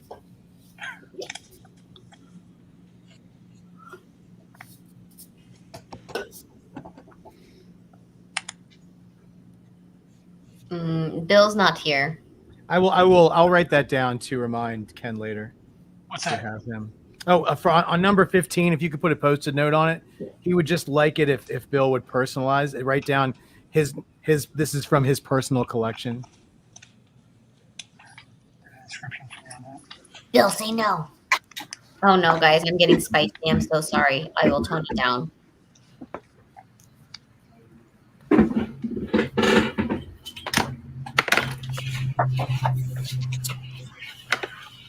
Totally know to Jeff. Where are you, Jeff? Jeff disappeared. I haven't been on screen for a while. I sent you a message like 10 minutes ago, but it's all good. My voice is enough. Oh. You can just take me off screen. It's fine. No. I don't know how to do that. It's all good. The goal was to have these gentlemen talk, and we're doing good. I just want to hear Sergio sing another Disney song. Hey, Jeff, maybe Sergio could tell the story about, was it Brian Bolland? Oh, yeah. Could you tell the story about Brian Bolland and the mountain and the ski lift? Do you know that story? Oh, yes. We were in Switzerland in a convention, and we took the funicular, the thing that takes all the skiers around. But during that time of the year, it's just big storms, no skiers. And so we were in a convention over there for a French company, for a French thing. And we arrived there, and Brian starts walking away from the lift. We were looking from the viewer, and the guy closed the door, and we were going to go. I says, "Wait a minute, we are missing Brian." And I see him, and he was at the end of, when you watch on the mountains when they walk on the rim like this. And the snow like that. So I went, looking for him and pick him up. My God, that was so scary. And then I didn't realize, but I was on a place where he was. I thought it looked normal, but it wasn't big. It was just like, whoop. So brought him back. And he keeps saying that I saved his life, but no, not really. But he enjoys saying that. So it's a great cartoonist, a great friend, too. Great artist. Amazing. Stan. Let me just put a little more blue in this, and that's done. Wonderful. Oh yeah. And then Brian says that you definitely saved his life. He said you were the last one off. They would have forgotten about him. He would have froze on the mountain. So they did forget about him. And then Stan, there's a bunch of love for that piece. They're saying okay, good. Well, this isn't finished. I want to do some detailing with a fine pen, but this had to dry for a while. And then there is a request for just in inks. If you could do like a half and half, I guess. Like half Usagi and half Jason. In one character? Yeah, I believe so. He said So half Or and is it half. two characters? Yeah, too. So I don't know if is it just like a half and half person, like half one face, half the other face? Is that? Yeah, that's what he said. Half and half. Oh, so it's one character, but it's Split? Yeah, split down the middle. Yeah, like a half okay. Usagi, half Jason. Oh, okay. Or Juwash. Juwash. Do any of you guys have a weirdest sketch request ever story? Yes, I do. I do, and it's pretty weird. Let's hear it. I was a guest at Anthrocon. all people dressed up as animals, Yeah. funny animals, serious animals, everything. And I'm sitting at the table, and a guy about my age comes back and comes up to me. And hold on a second, I'm going to change this because I want to talk about it. You can show this too at the same time. There's Duck Dodgers. Anyway, he wanted me to draw the Chipettes from Alvin and the Chipmunks. And I said, okay, I worked on that show. And he goes, yeah, and I want him taking a shower. Like, really? And he goes, yeah, I want to be really good for him. And I said, okay. I said, how about if they're taking a bath instead? And he goes, yeah, that'd be great. And I'm thinking, I'm not gonna do child porn for this guy. I'm gonna really go out of my way to frustrate him.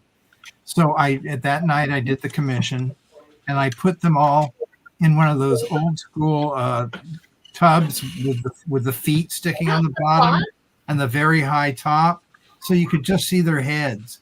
And one of them I had in a big bubble above them, the chubby girl, and of course there was soap on everything, so you couldn't see anything. And when I brought it back, I said, yeah, that'll be $500. And he was like, his face practically fell off his skull. He was so disappointed.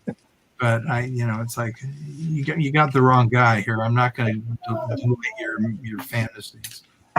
Wow, that is an intensely weird. Okay, Anika, do I have one? I could do it. Yes. Don't blame me. So we have the next one is Gru with Usagi. Gru and Usagi. Well, is that okay, Stan? That's fine with me. There you Yeah, go. but that's a double thing. Yeah. That's a different price. Yes. Okay. Sorry, give me 1 second. Bacon, can you? Because I made that one with Chasing Me, and that's a double character, but I got very happy doing it, so we're going to charge him for that. So, but the next one, that's two, we'll share it with Stan. Oh, and then Scott, Eric also wanted to know: did the guy pay for the piece of artwork? Oh, absolutely. I made sure of that. So give us 1 moment, Sergio. Bacon's gonna reach out. Sure. Hey, Annika, you want to put me on solo real quick? I'll run through a few for Bill. Sure. And then and Stan, has anybody ever asked you to draw something crazy? Not that weird. However, I think the weirdest one I had was a polar bear chasing a squirrel. That sounds kind of perverted to me. I also had a duck and a llama. Whoa. A portrait of a duck and a llama. That sounds a good one for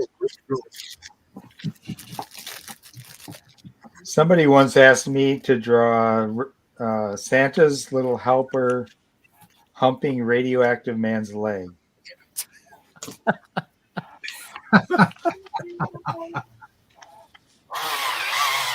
Did you?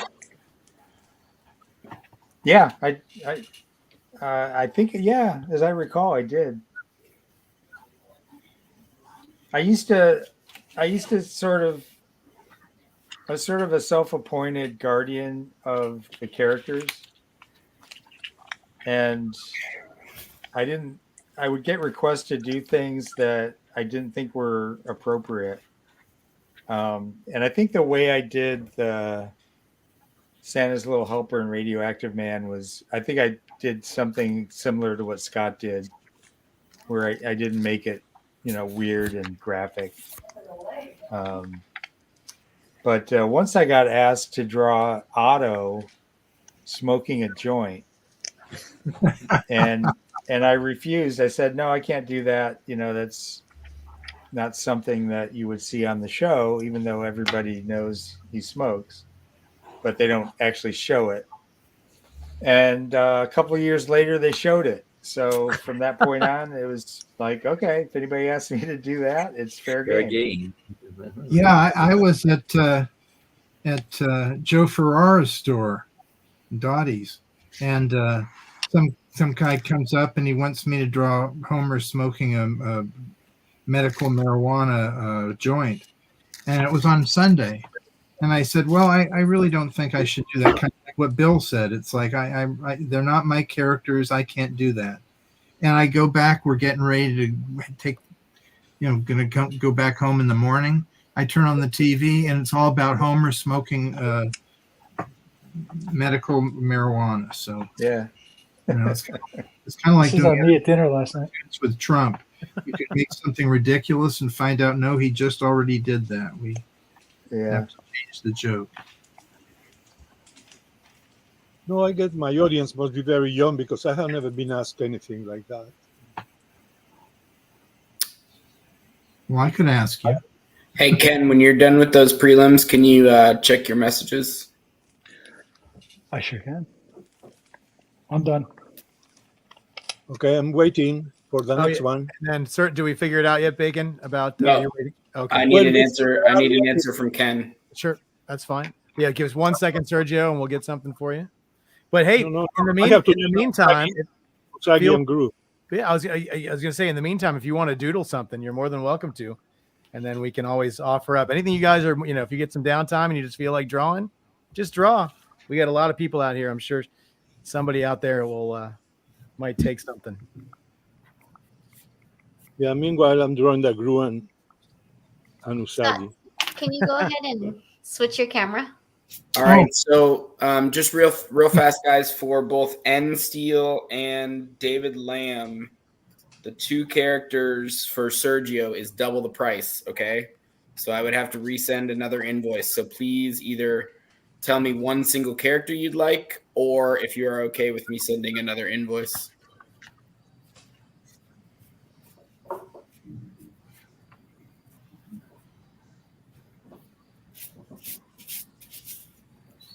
This is awesome.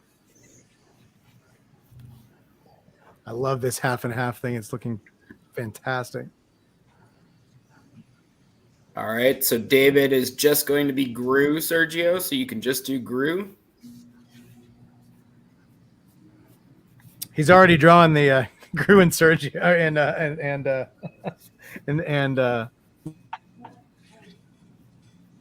Yasagi. I think he's already drawing it. That's okay. He switched to just one character, Sergio. Sorry about that, but feel free to finish your piece if you want to. I'm sure.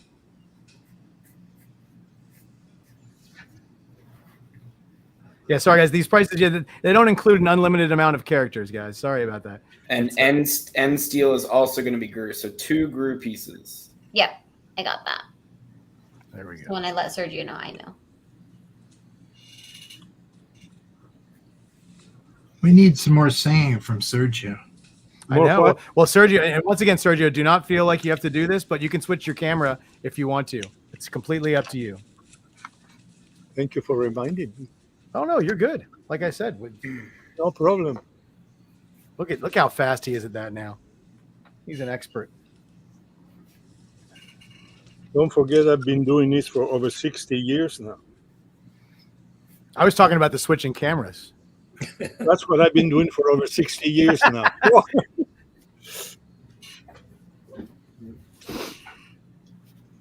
Hey Sergio, there's a story you've told that I'd love you to tell them. About the time you helped make the dinosaur on that movie.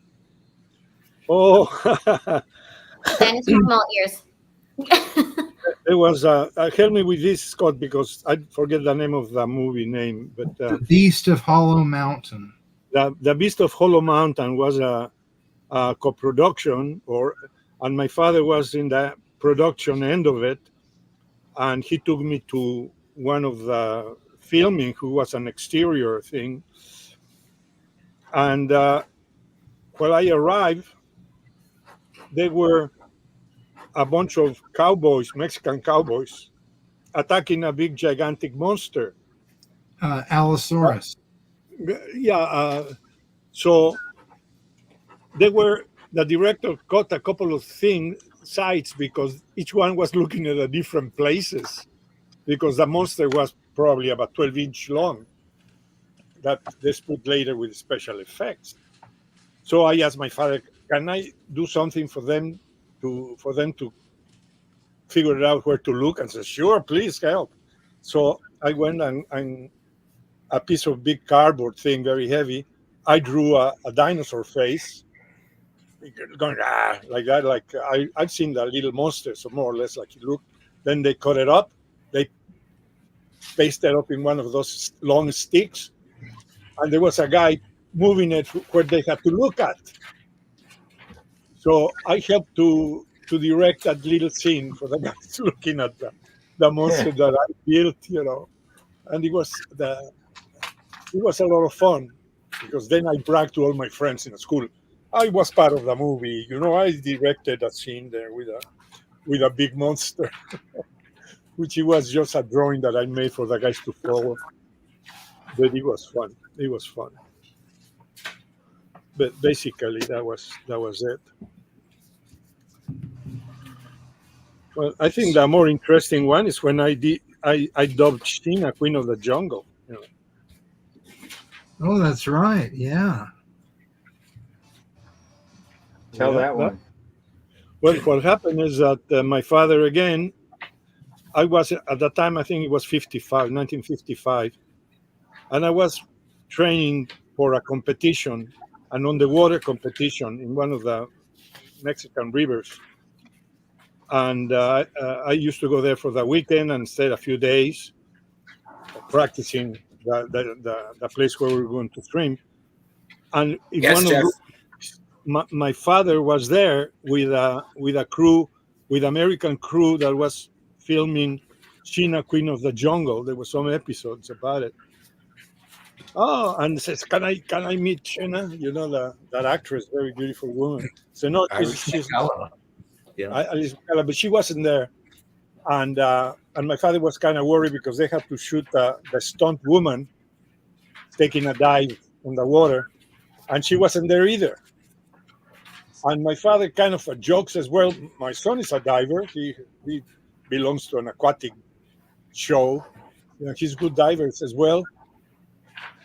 If he fits on the bathing suit, we can put the wig and he can jump for Sheena. So there I am, dressed with the Sheena clothing and the wig, and took a dive from a tree with a rope, the liana. I don't know how you say in English, a liana. A line, Diana, and I was hanging like that, and then I go up, and then I plunge head first, and I did it, and it was one take, and I think I did a very good job, but I never saw it, so, and that was my other part that I was on a movie, dressing for Sheena, Queen of the Jungle. Sergio did a book for Bongo called Sergio Aragones Funnies, and every issue had an autobiographic story, and one of my favorites was the one about when you visited the set of Daniel Boone. Oh, that was fun. Your father was filming a Daniel Boone movie. Yeah, and a co-production. Yeah, go ahead and tell it. Well, I was in college. I think it was my first or second year. That was 55 or 56. And in class, And one of the guys come and open the door of the class, and he calls me and says, "You have a telephone call." And I thought, well, something drastic happened. You know, if your father is calling you in college, I thought something drastic happened. And I go to the telephone, and it's my dad. I says, "Sergio, can you help me?" I says, "What happened?" He says, "I need extras." He says, we have the Indians attacking a fort, and we don't have enough. And if I have to call the extras department, they won't have them ready for today. It will be tomorrow, and I needed them today. Can you bring some of your friends? And I said, "Sure." So I got out of the class and opened the door and says, "Teacher, excuse me for a second. We're filming a movie. We need extras to play Native American Indians." You know, oh yeah. And everybody was like a caravan of architectural students going there. And that was chaotic because they had to get their clothes off and put the makeup and getting feathers. And everybody was just having a great time. And I had a great time. But then a lot of them had never been in front of the camera. And the only thing they wanted to do it again because a guy liked to die and he will die. And then he got up and attack again and will die again. Dumb things. And when they saw the rushes, I don't know how you call it in English when you see what you took, the footage that you filmed that day. Dailies, I think. The dailies, you see them there. A lot of I had to leave because they were ridiculous. Some of the shots with my friends having a great time, you know, just looking at the real actors, but it worked, you know. My dad says we had to cut a lot of scenes. But your friends were joking around, you know. I says, what do you expect from a bunch of college students dressed like Indians attacking a fort? You know? But some of the shots were good, so that was all right. But I became very popular in the school. After that, everybody, "Hey, Sergio, will you call me if they do another movie?" Sure. You know. Important man for a couple of weeks. That was a lot of fun. When I was in high school, my friends were all people that wanted to be authors or cartoonists or something in entertainment, and we decided to do a live movie based on Ray Bradbury's story about. I forget the name of the short story, but they go back in time and change everything when somebody steps on a butterfly. And the goal is to go Sound kill of Thunder. Sound of Thunder, thank you. And they're all trying to, kill a Tyrannosaurus. And so my dad said, I'll help you. And he got us uniforms from the Marine Corps. He was a Navy guy, and he had all these people he knew, and he also got us guns that had been plugged.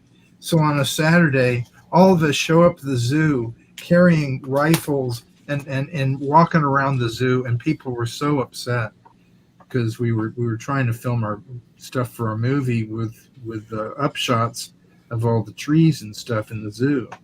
But boy, people thought we were there to shoot somebody. I'm glad nobody came after us. When I used to do movie posters, one of the posters I did was for a movie called Cocaine Wars, which was it starred John Schneider from The Dukes of Hazzard, and so I had to do a photo shoot, and I got Care to pose. It was basically John Schneider looking like Rambo with all these big muscles, and he's holding like an AK-47 automatic rifle, and behind him there's like this field, and there's a big explosion, and just everything you'd want in a poster that's for a movie that's ripping off Rambo. And so they said, you're going to have to get an AK-47 for the photo shoot. to for reference. So there's a prop house in Hollywood, and we've arranged for you to go down there and find the right weapon and bring it back, and we'll do the shoot. So I went down there, and this place was amazing. It was like the that scene in Raiders of the Lost Ark with all the crates at the end of the movie. Just this big warehouse full of shelves of boxes and things, and there's like a whole section of just toasters from every era. Just everything you could imagine. And so it was like a prop rental house for the film industry. So I went in there, and they had this whole big section of guns, and I found this AK-47. And like you said, it was plugged, of course, but back then you didn't have to paint them fluorescent orange or anything like that. It was, it was just an actual AK-47 that you couldn't fire. And I had to drive back to the office with that thing in the passenger seat of my little car. And I thought, oh, if I get pulled over, I am dead. Oh, something related to a gun once. I had a very nice gardener from Mexico when I lived in the Hollywood Hills. And he had a package and says, he showed it to me, and it was a present for his son, and it was a very badly made machine gun, a toy. I says, that doesn't look like a machine gun. Let me make you one. So I had a workshop. So I drew, the old ones with a round thing, like the gangsters' machine guns. Oh, Tommy gun. Yeah. Yeah. And I drew it very fast. And I went to my bandsaw, got it, sanded a little, boom, boom, glue it, put it together. And he wrapped it. And he had to go to his house by bus. The boss stopped him. Says, what do you have there? He tried to explain, and they arrested him. So, so he called me, Aragones, please, por favor. So I had to go because the station is right there I guess it's the West Hollywood station. And it took me a second. I live up the hill over there. And I got down this poor guy in jail, So I explained that I drew it for his son. And I brought the one that he had left there, who was very badly thing, and says, I just wanted to make it nicer. And the cops were laughing their heads off. So they just wrap it up and don't put any color in it, So they let him out, They were very nice, so there was no trouble there. That guy was terrified, But my fault. I make it a little too real. Oop, Annika, do you want to show Scott real quick? Look at that. Oh, wow. It's like right out of the cartoon. Awesome. All right, we can go back to Bill's prelims. So, hey, Bill, is this all right? I mean, Stan? Oh, let's see. Let's hold on. Let's see. Oh, that looks great. How you do this? Where's the camera? I think you have to rotate about counterclockwise about 90 degrees. I don't know how to do it. Perfect. There. Oh, that's good. Yeah. Well, that's wonderful.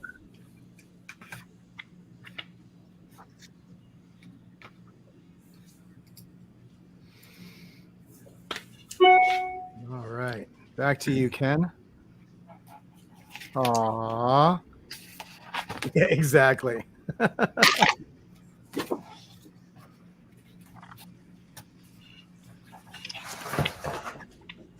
Once again, guys, all these Bill prelims are going to be just shown tonight. And anybody who rewatches this for the next 24 hours, you can claim them by number. After that, they will basically only be available at shows. And that's it. Go look at that one. There you go. Where's that guy who wanted the shower scene from the Chipmunks? That's right up there.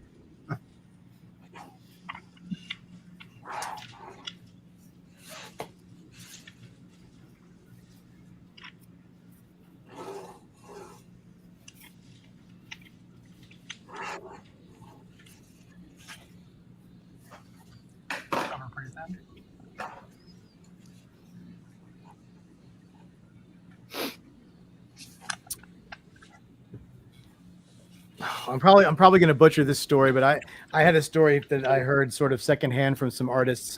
It was at a con, I believe.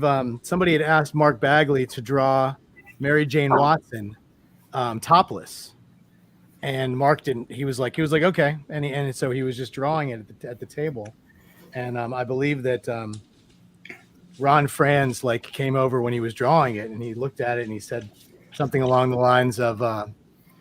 Oh man, John Romita Jr. or John Romita Sr. would not like that at all. And Mark had this like scared, horrified look on his face. And he was just like, "What? You think so?" And then Ron said something along the lines of, "Yeah, her areolas are supposed to be way bigger than that." And yeah, that was just, it made me laugh out loud just like that when I heard that story. I got to tell you, I've probably been asked to draw naked Wilma and Betty at least 30 times. It seems like every year some lonely man wants to see them naked. And I say, you know what? They're just lines on paper, guys. Paul Dini, one year at Comic-Con, went to meet Dan DiCarlo. And I think it was maybe Dan's first time at Comic-Con, so it was kind of a big deal. And he stood in this long line and got up to see Dan, and he said, "Can you do a drawing of Sabrina, the teenage witch, for me?" And Dan said, "Sure. Do you want her naked?" And Paul said, no, just normal, like what she normally wears." And he said, "Okay, do you want to be in the drawing with her?" And Paul said, "No, just Sabrina. Yeah, that's all." And so while Dan was working on the drawing, Paul wanted to have a little conversation. So he said, "I'm just curious, why did you ask me about like if I wanted her naked and if I wanted to be in the drawing with her?" And he said, "Well, that's what everyone asks me. That's what everyone wants." So I just assume people are going to want that because that's all I ever get when people request something. I bought an entire story of one of those Kool-Aid Man comics he did, and he and Josie kept trying to talk me into buying something else. They said, "Are you really sure you want those?" I'm like, "Yeah, I like stuff like this." "You sure you don't want to pin up a Betty and Veronica?" I finally said, "Sure, why not?" They felt like they were ripping me off, selling me the Kool-Aid Man story. Okay, now who is this for, and who is the watercolor for? Sure. And I hope this is what you wanted. Yes. So the Happen House is for, I'm gonna butcher his name, JUASCH. ZH? CH. CH, okay. C as in cat, yeah. Do you have any other? Who Oh, sorry. for? And that is for N Steel. You guys were talking about N Steel? Yeah. STEEL? And then an E at the end. Yes, sir. Okay, gotcha. Annika, you have anything else for me to do? I do. I have an Impossible Man head sketch. Oh, okay. And then also, I believe I have something that Bacon has. Wait, what was the head sketch? I don't think I have that. Impossible John Man. V. He wants an Impossible Man head sketch. Who did that? Who? Sorry. John V. He also claimed the Thing head sketch. He wants. Oh, he wanted two. Okay. All right. I'm sorry. I'm going to have to send a second invoice, John. You guys And are then the talking other one about that you have. you guys are talking about Mary Jane. Oh, look at this. Oh, nice. Very nice. Bill Morrison homage. I don't know if that one's for sale or not, guys. And then Stan, Josh says that looks amazing. So that is what he wanted. The half and half. Which one? Nailed it. The half and half one. Oh, the half and half. Oh, wonderful, wonderful. Is there anything else for me? I've just been fooling around here, but do you have anything, Bacon? Sorry for Stan. I do not right now. So let's throw up a claim. Let's throw up a claim. There you go, guys. 9x12 full figure black with the ink, and then or you can get the slightly smaller, but it's watercolor. And like I said, sometimes for the bigger watercolor pieces, he charges $2,500 for bigger pieces like that, guys. So you're not going to get these offers. It starts at $2,500. Yeah, starts at 20. Starts. Yes, you keep getting it wrong. That's a finished one, though. Yeah. But Okay, guys, I'm going to take this down because I already have 2 for Stan. So Paul Reyes and then David Lamb, can you please text us what you would like in the chat? Oh, Stan, you can still keep working. Oh, I have 3 now. Let me take it down. Stop claiming Stan. Let's stop. We got 3. Let's stop. Yeah. There it is. You and Jonathan, you're good. Jonathan, you're in too. You're good. We'll sneak you in there. Jonathan, don't pay your invoice yet. Let me correct it. So Paul Reyes, David Lamb, and Jonathan Tan, please let me know if it's going to be just the pen sketch, or a watercolor sketch, and which character. Paul said black and white. David said Hold on, watercolor. Yeah, I know. I just need their characters. Yeah, characters is all we need to know for you. And then Jonathan, we need to know everything from you. Oh, David says Yosagi in the snow in watercolor. And of those 3, I do not have Paul Reyes in PayPal. There you go. So Paul Reyes, across the bottom, you see a scroll. It says, please email bacon.4ccomics@gmail.com, or you can DM him on Facebook, Chris Bacon, because we need your email and to have your invoice paid before we can start. Yes, Lucas Scott will probably be taking more claims. Annika's going to cry in the corner. And so is Bacon. And while you guys are catching up, I'm going to read this very slowly. So James Siegel says to Stan, I recently grabbed a page from Usagi 22 from the Usagi Space Arc crossover. Oh, do you remember that one? Yes, Ken Mitruni. Got you, Jonathan.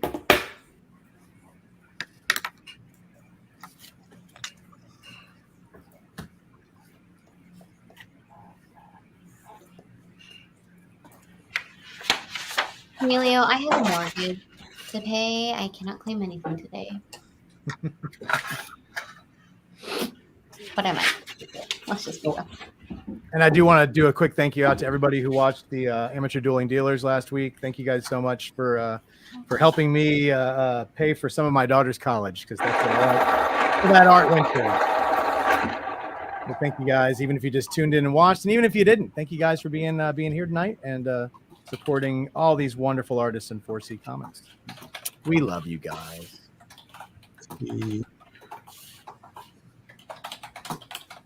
Oh, did we lose Ken? We lost Ken.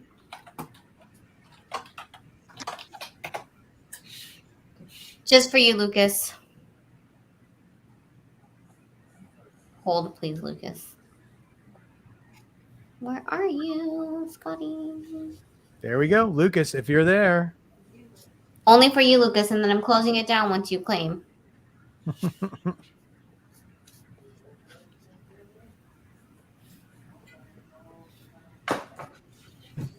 Oh, there you go. Cut it off. Quick.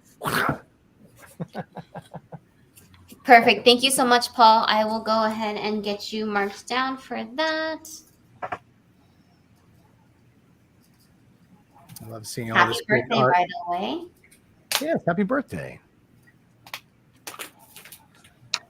I feel like I have a drawer behind me that's just full of Bill Morrison, Stan Sakai, Scott Shaw, and Sergio art. It's like literally, if anybody ever asked me, it's all this top Everything is in here. Look, oh, Impossible Man. Oh, so good. Wow. And then Lucas, let us know what you'd like.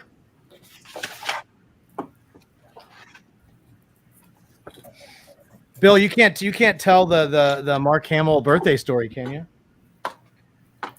You mean the Paul Dini bachelor party? Yeah. The bachelor. Yeah, they had the one where there were some special females who showed up at the end.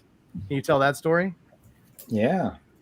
I just have to say, when I first heard this story, it was like it was the end of a really long MegaCon, and Bill was telling Aranga and I this story, and it was so funny because we're standing in the middle of the hotel room on these like marble floors, and I could tell that Aranga's like feet were killing him, and we wanted to hear this story so bad. We just kept like picking up our feet and like rubbing our ankles and just keep going while Bill was telling us the story. He's never heard me tell him this before, by the way.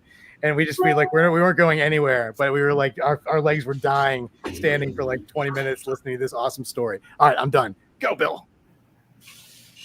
Okay, so Paul Dini, everyone knows who Paul Dini is, right? Yeah. He was in my last story.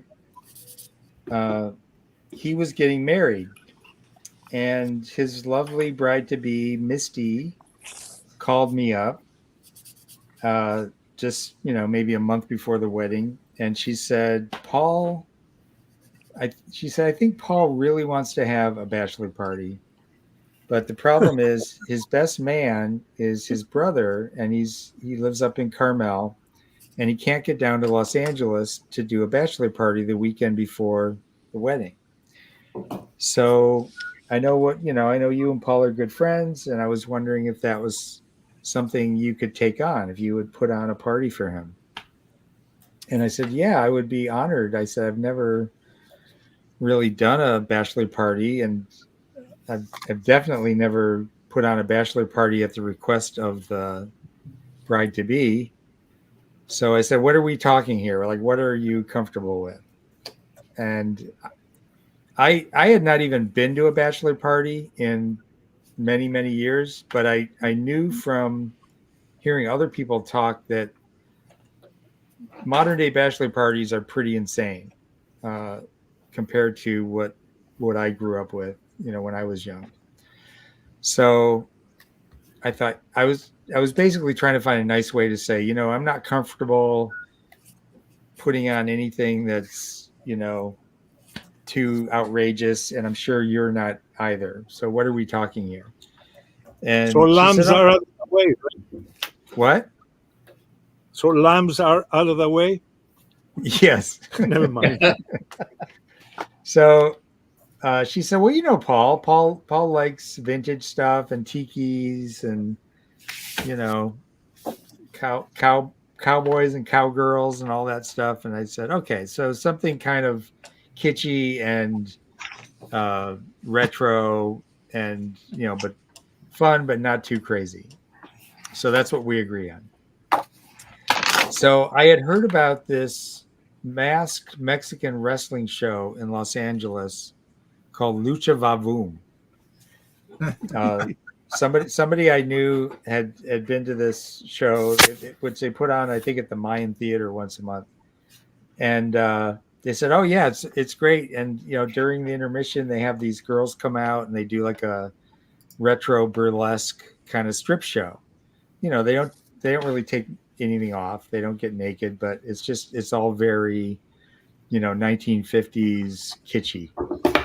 And I thought that sounds great. So I found a way to contact these women, and I spoke to the one who was kind of like she was one of the dancers, but she was also the one who did the booking. So I talked to her, and I told her I booked a room at Trader Vic's in Beverly Hills, and told her the date. She said, I'll meet you there about an hour before the party starts, and here's what we're going to do. And, she gave me all the details, and I said, that sounds great. So I get there an hour early, and,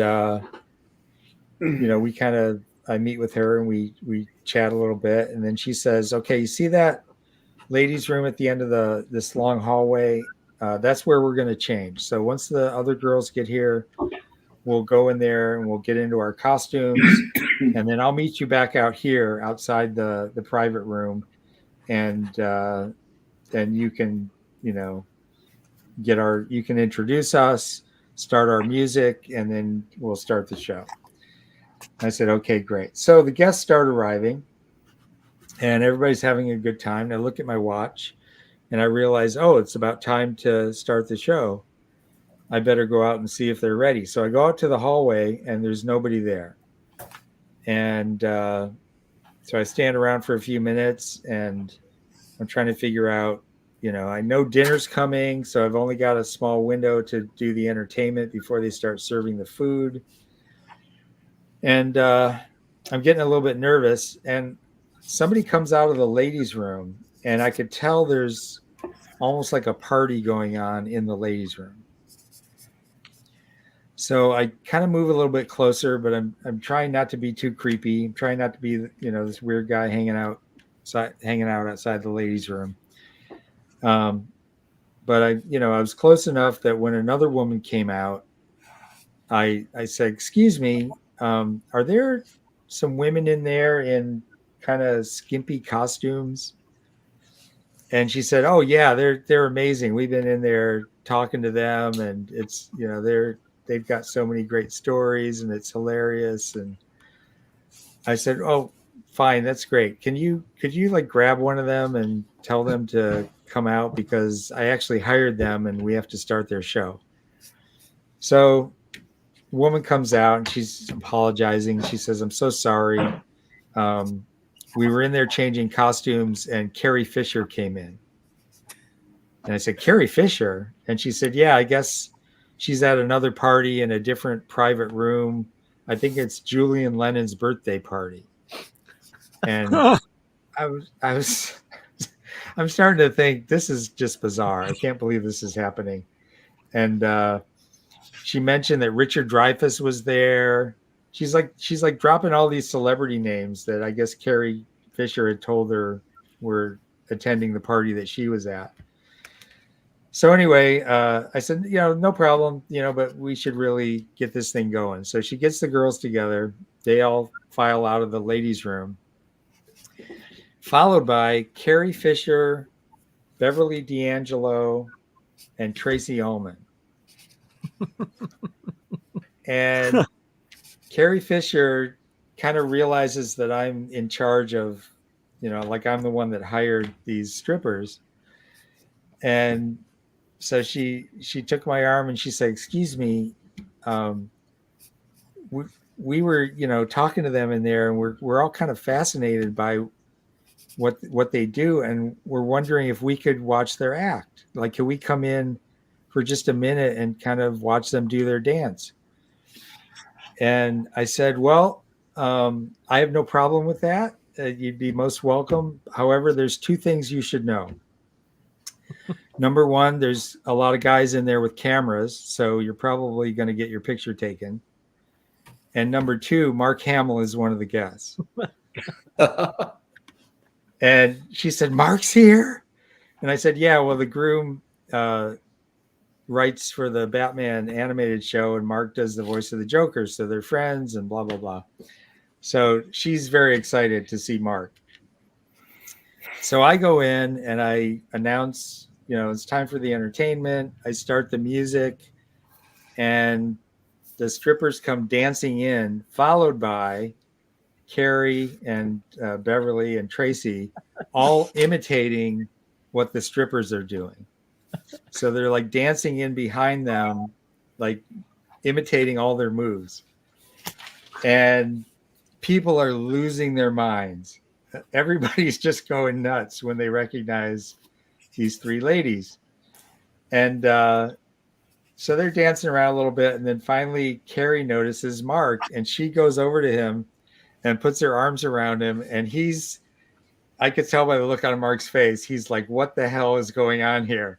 Like, he thought like this was all arranged, I think. I don't think he realized that this was just accidental that Carrie Fisher was there. So anyway, they didn't stay for the whole act. They kind of snuck out. And the the dancers finished their act and we started eating, and Paul came up to me and he said, Bill, I don't know how you did it, but you got Princess Leia and Luke Skywalker to come to my bachelor party. Oh my God. Just one of those things that happens in LA, I guess. Yeah. Listen, I can attest to what the weird stuff that happens. I've been to Los Angeles once in my life, and I sat next to the guy who played Booger in Revenge of the Nerds on my flight there. And I saw Halle Berry in an elevator in the courthouse in LA. And I was only there for less than like 24 hours. And I was thinking that was just going to LA and back. So I can't imagine what it's like to live there. That was a crazy night. I Well, wish I'll tell you- Richard Dreyfuss had been there. Well, Billy yeah. and Leonard. That would have Especially been, if he had been doing what the, burlesque dancers were doing.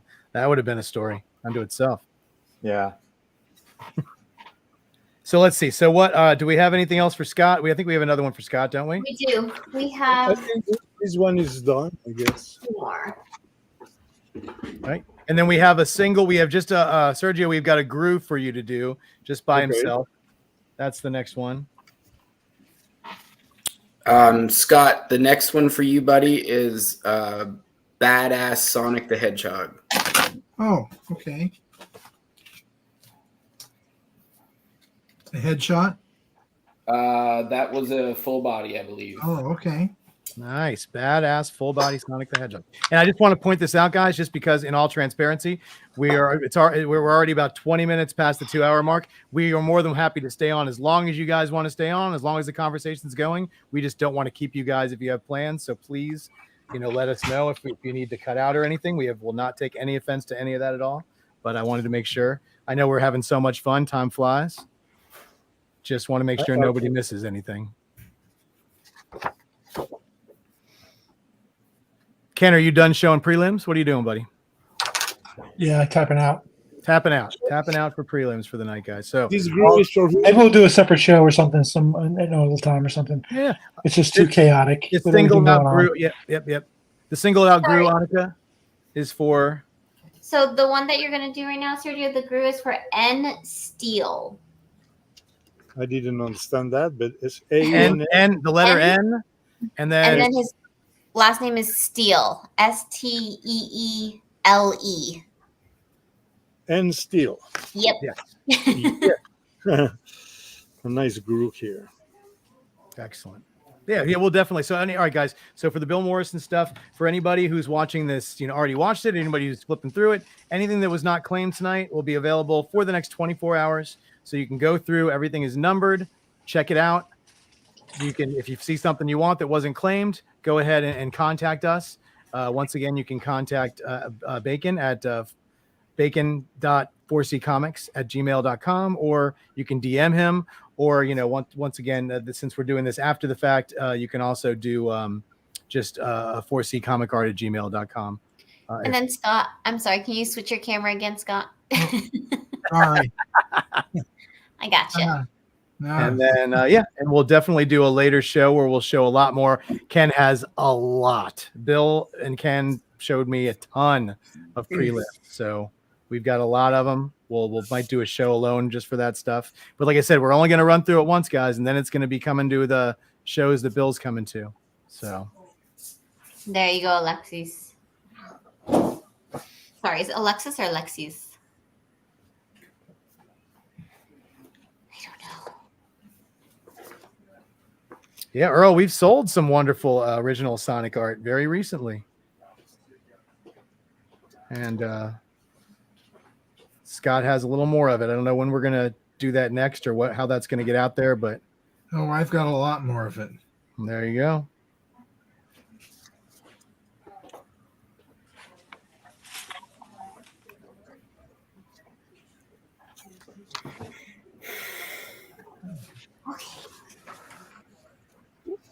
Well, this doesn't show very well, but Oh, let me switch you, Sergio. if no, because it's just in blue. So Yeah. Yeah. what I was thinking is that if he likes that, I can finish it after with the ink, and if it's something somebody else wants something else, we can do that. Okay. Let me put up a claim, Sergio, and see if we, because I know we have new people watching. So give me 1 second. If you want to keep working on that, though, we can, and then I'll see if there's another person.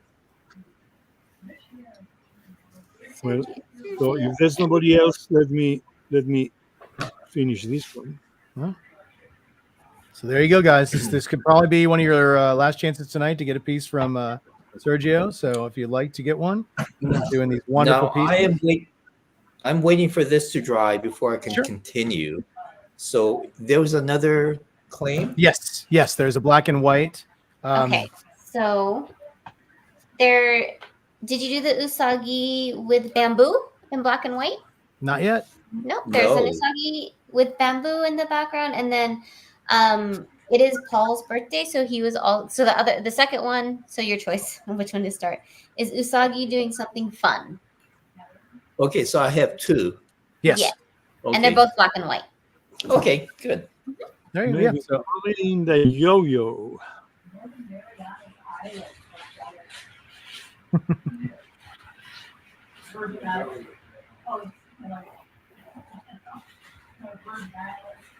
and let's see, and if you want to know the prices, I'm not even going to try to say that name. You gotta need a phonetic spelling on your name. Pretty pleasing with sugar on top. That's Scott's. If anybody wants something from Scott, these are his options.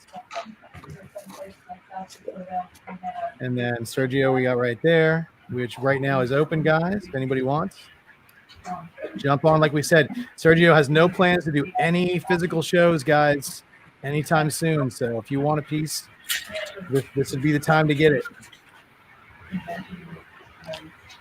And Stan still has a couple to go, so we're not going to even be showing his prices right now. I don't know how you pronounce Justin out of that, but I'll take it. Maybe Jaush is his nickname? Nom de plume.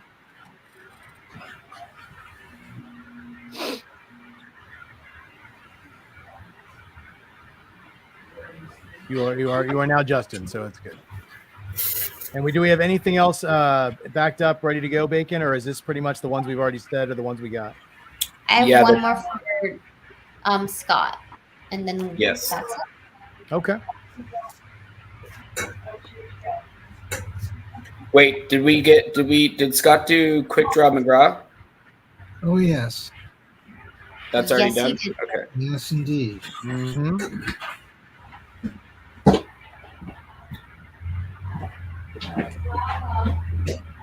Yeah. So while, you know, we got Maybe mute Bill. at the CNC in Chicago. Tim Walls and Kamala Harris are doing. Thank you.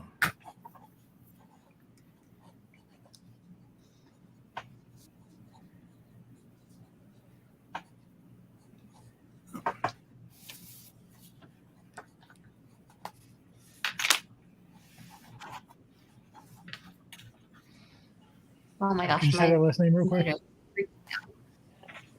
So Dagny, for that would it be a full figure or a head sketch? I believe we can fit one more Scott in because he is very quick. Yeah. So Dagny, let us know full figure or head. And then Ken, you had something you wanted to say, bud? I want you to pronounce that last name. I'm gonna pull a pass on that. Thanks. I know the last part is daughter. Sigurjon's daughter. Sigurjon's daughter. Full figure. Yeah, I pronounced that full figure. Correct.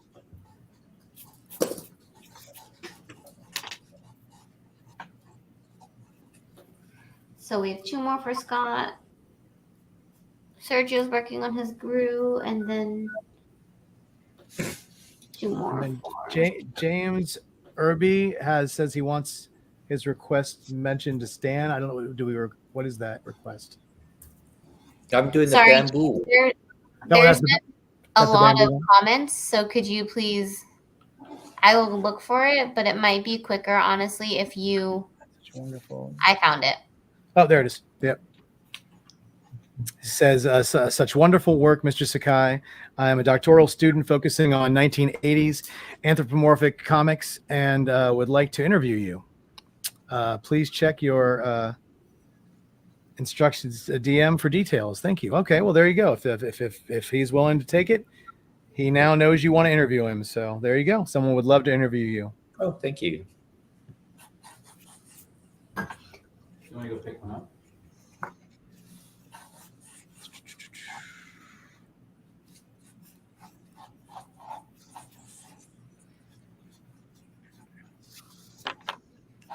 Oh, Instagram. Sure. Yeah, he messaged you on Instagram. So there you go, Stan.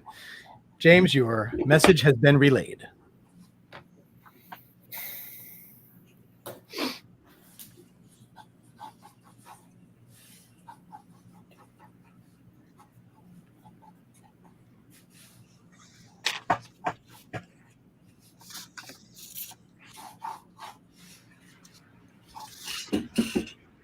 All right, Bill, bring it in. Come on, we need some more stories. Do it. Well, what I would like is to get some questions from the audience. Questions? Because usually some of the best stories from us come from people asking us questions. Nice.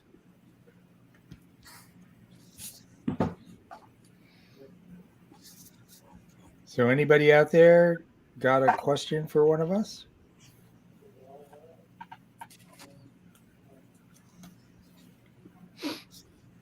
Take some time. They got to think. They got to type. We got like a slight delay, so could be a minute. When's the last time the four of you guys were in the same room together?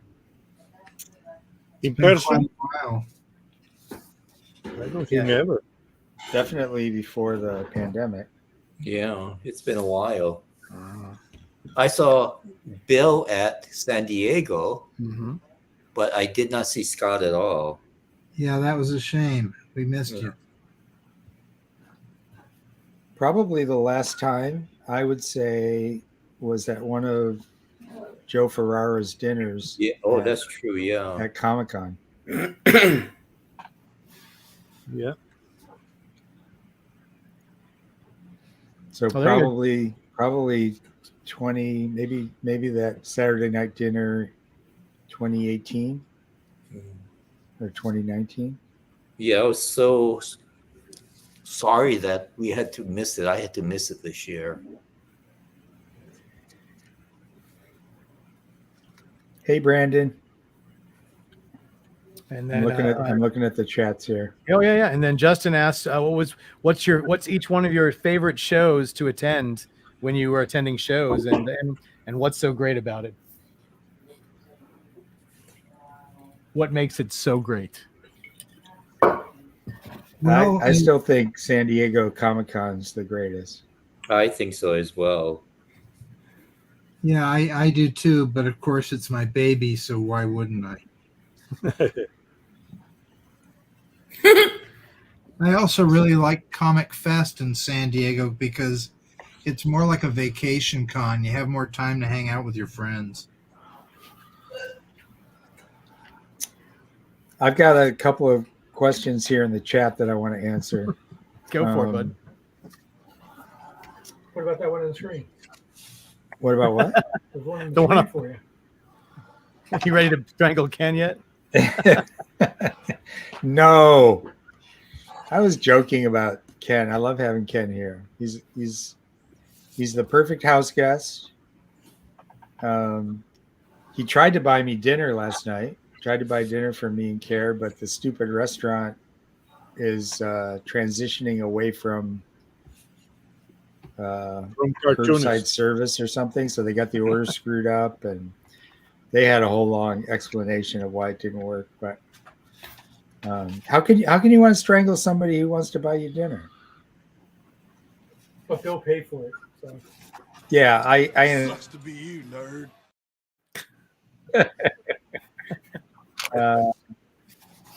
Let's see. Was Bill tired tired of the Beatles after working on Yellow Submarine, or did it deepen his appreciation for them? Or a bit of both. I can't imagine ever being tired of the Beatles. And although the Yellow Submarine book did force me to have to listen to and watch the film multiple times, I still haven't seen it as many times as Scott's seen it. Yeah, I've seen it over 200 times. Yeah. Well over 200. In about 200 different conditions too. Yeah. So the answer is no. Something Beatles? What? This is what I got for Christmas last year. Oh, Well, wow. Wow. It's 24 pairs of Beatles socks. I haven't opened it. Wow. Yeah. It's from Daniel. Oh, is it like an advent calendar? Yeah, I guess so. But you can wear Beatles socks from the first two Christmas. It's like, this was my Christmas present. Wow, that's pretty cool. That is cool. Yeah, and there's a Yellow Submarine gang. There we go. Oh wow. Happy socks. Yeah, the first time I saw Yellow Submarine was, I think, 2 days after it premiered in San Diego. And I immediately changed my look to look like John Lennon in the cartoon. Wow. Yeah, You it did was a good job of it too. I've seen pictures of you from back then. Yeah, even my teeth kind of stick out under the mustache, kind of like John's did. So, Annika, what other things am I going to be drawing? Yes, so we have two more, I believe. So one is a full figure Mr. Mind. He's the Oh, I know Mr. Mind. the Captain Marvel villain, and then another is a full figure Marvin the Martian. Oh, okay, great. Yep. Well, let me see if I have reference right in front of me here. And then when you start drawing, Scott, don't forget to change your Oh, I know. camera. Yes, I will right now. And then you can see my fingers moving.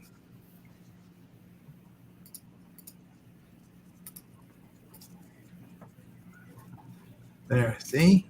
I'm a good boy. All right. Yay. All right, who was the first one? The Mr. Mind. Oh, Mr. Mind, and who was the next one? Marvin the Martian. Okay. Been a while since I've drawn either. We used to love Marvin the Martian. Hey, Bill. Question for you. Oh, So, Bill, do you have any Bill, do celebrities you have who any ask? celebrities who asked you to Simpsonize them, and who was the most challenging to do?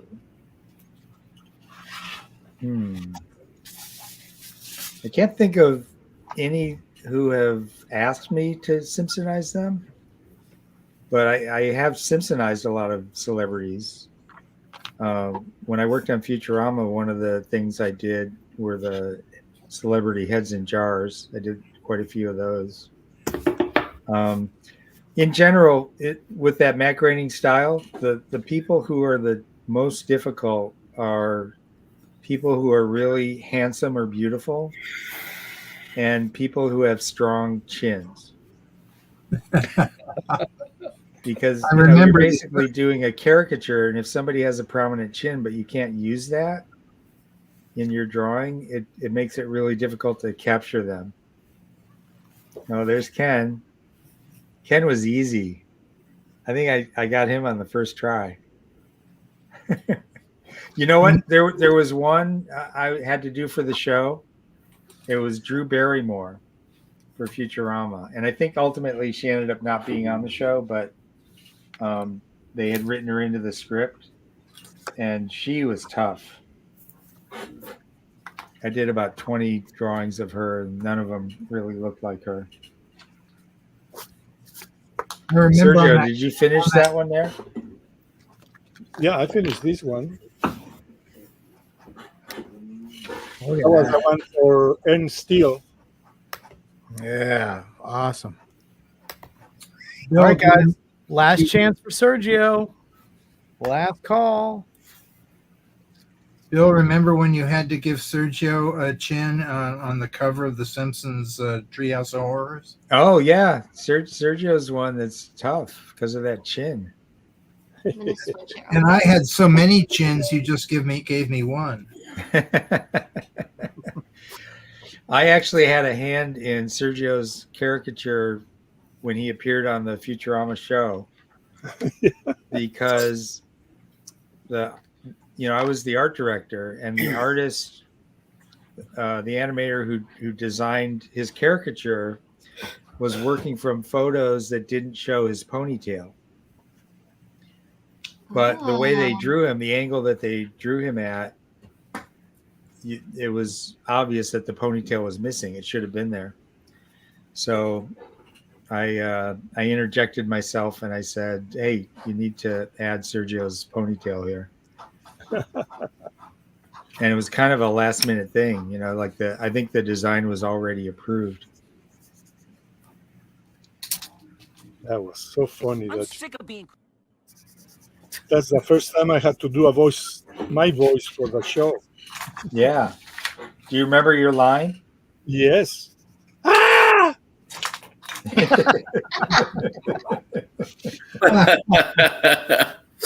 That was it. That was my line. I can just see him I can see you in the booth. They'll be like, can we get that one more time? Can we get that one more time? Yeah, that was, what was the name of the main character? That Fry.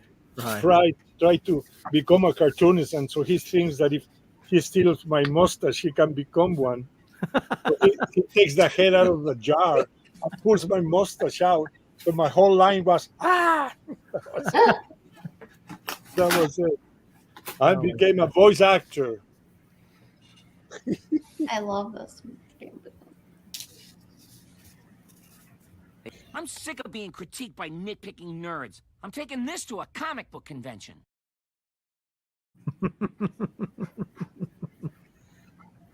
That was the one where Fry creates Delivery Boy Man. Yeah. And Bill, you drew Delivery Boy Man the cover for a comic, did you not? No, that was drawn by Jason Ho at Bongo. Oh. Yeah. Where are you, Jonathan? Jonathan says that's a cute Usagi cutting bamboo. He's just so happy destroying things. Bamboo grows really fast, so it'll come back quickly. That is true. And if you let it go out, it'll just take over everything. Oh yeah, and it spreads really easily. Yep. Somebody planted bamboo in our town here in Virginia, and it took over. They had to. I mean, basically, the upkeep on it was almost impossible. Yeah, it's very complicated. He's so happy. Roots spray very fast.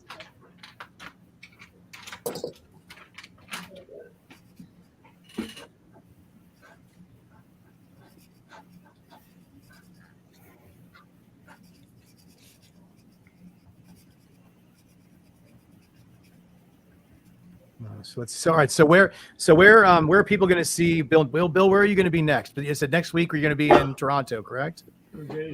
Yes, in 2 days, Ken and I will be driving up to Toronto for Fan Expo. And you'll be meeting someone named Bacon there too. Yeah, Bacon will be there too. Canadian Bacon in the house. Yeah. So Scott, you don't have any plans for another con anytime soon, do you? I've got something, I think, in September. Ken would know better than I. I'm too busy drawing. Do you know what he's doing, Ken, in September? No, that's a him. Edmonton? Yeah, that's where it is. Oh, Edmonton. Yeah, I'll be there for that one too. Great convention. Yeah. Yeah, I'm hoping to find time to go to that dinosaur museum. Yeah, you find your Edmontosaurus. Is there a dinosaur museum? Yeah. Yeah, Oh, the yeah. biggest one in the world, the Tyrrell Museum. Yep. What? Yep, it's about I've looked it up. It's about 2.5 hours away, so I'm hoping to get there early or stay late because that's a place I've wanted to go my entire life. Wow. Oh my gosh! Why did no one tell me? Edmontosaurus. When I was a kid, I wanted to be a cartoonist or a paleontologist, and then the Flintstones came out, and I said, "Well, I guess I know what I'm going to do." Yeah. Yeah, I wanted to be like an archaeologist when I was a kid. Scott, I heard about a gigantic, like the time of the dinosaurs, of a gorilla called Gigantopithecus. Gigantopithecus. Yes, That was a gorilla, right? yeah, but not with the dinosaurs later on. Later on. Yeah, because I Yeah, was growing up reading DC Comics, I assumed that gorillas and dinosaurs all hung out together somehow. well, yeah. Oh. So sorry. So Stan, dude, what's your next public appearance going to be That's it for the year. for the year? Shutting it down. All right. Yeah. Nice. Go There big. you go, guys. Go home. Yeah. Not only are you guys getting these for a deal, but they're probably going to be some of the last ones he does for the year. So congratulations to everybody who claimed something from Stan tonight. And like I said, same thing goes for Sergio. Sergio has no plans in the future for doing any shows. So, No. But they can always go to my daughters, you know. Yep. Mm-hmm. Yep. If you guys want to, this is Sorry. there it is. That's his. This is the email. You can always email him directly if you wanted something like maybe you were looking for something a little more bigger, a little larger piece, something like that. You can always reach directly out to Sergio and do it that way. I'm getting a marginal from him. That's right. And Ken's got some cool stuff coming. Anything with an octopus? Or a no, I have a Sergio dinosaur. No, I have a Sergio dinosaur. Oh. Octopus? Sea creatures? And then, yeah, we saw a great piece that Sergio did for a charity earlier. It's a fantastic. I don't know if we're allowed to talk about it yet, but it was amazing, and I cannot wait to see it. It's for an auction, and it's awesome. Yeah, let me show it to you. Oh. Are we allowed to see it? Are we ready to see it? Can we put that on the? There it is. Let's see it. Oh wow! Wow, that's amazing. That Morrison will have it for an auction, right? Yeah. Oh, Morrison. You'll have it for an auction? Yeah, we're doing a Cartoonist for Kamala fundraiser. What? Yeah, we haven't announced anything yet, so this is kind of the first time we're mentioning it, but it's going to be pretty big. We've got some big names, obviously Sergio. I'm not going to announce the other names yet, but yep. Yeah, a lot of major artists who people will be dying to get these pieces. And not everything is some will be kind of specific, like Sergio's piece to the campaign, but a lot of them will just be, characters that the artists are known for. That's very cool. And some will be published pieces, some will be specialty pieces. Is that going to be like online or? Yeah, we're talking about doing it as a eBay Live auction. Very cool. Yeah. Believe it or not, I'm still working for MAD. Look at that. I might look at politics. That's cool. Wow. That's amazing. This is another piece. It's page 4. Wow. Yeah, Tom Richmond told me, Sergio, that Mad's going to have an issue coming out that's mostly all new material. Yeah, well, I don't know if this is the one, but that there was a whole issue dedicated to Al Jaffe. Yeah. That was fun. Oh, very cool. And then it was this one. Look at that. Oh, very cool. The whole issue is my work. The whole issue. That's crazy. Oh my God. Amazing. Yes, and then of course, and Earl reminds us that Bill, do you want to talk about your Roswell Kickstarter? Oh, sure. It's on Zoop, not Kickstarter. Sorry, Zoop. Excuse me. Yeah, it's a crowdfunded project, much like Kickstarter, but it's on Zoop. So you can go to the Zoop website and find it there, or you can go to my Facebook page, and I'm doing posts regularly about the campaign. It's still got about 22, 23 days to go. And you can go there, and I like the way Zoop works because a lot of crowdfunded campaigns have different tiers. So like the lowest tier is just the book, and then you can get like the next tier up, which is a signed copy of the book, and then you know there's packages where there's t-shirts and prints and all kinds of things. This is more like a supermarket, so you can get just the book, and if you want to add on as many different things as you want, you can, and you don't have to rely on you don't have to, in other words, you don't have to go for a package that might have 3 things that you want but 2 things that you don't. You can just get exactly what you want. There's original art, there's vintage Roswell collectibles from 30 years ago. Well, not quite 30, but 25.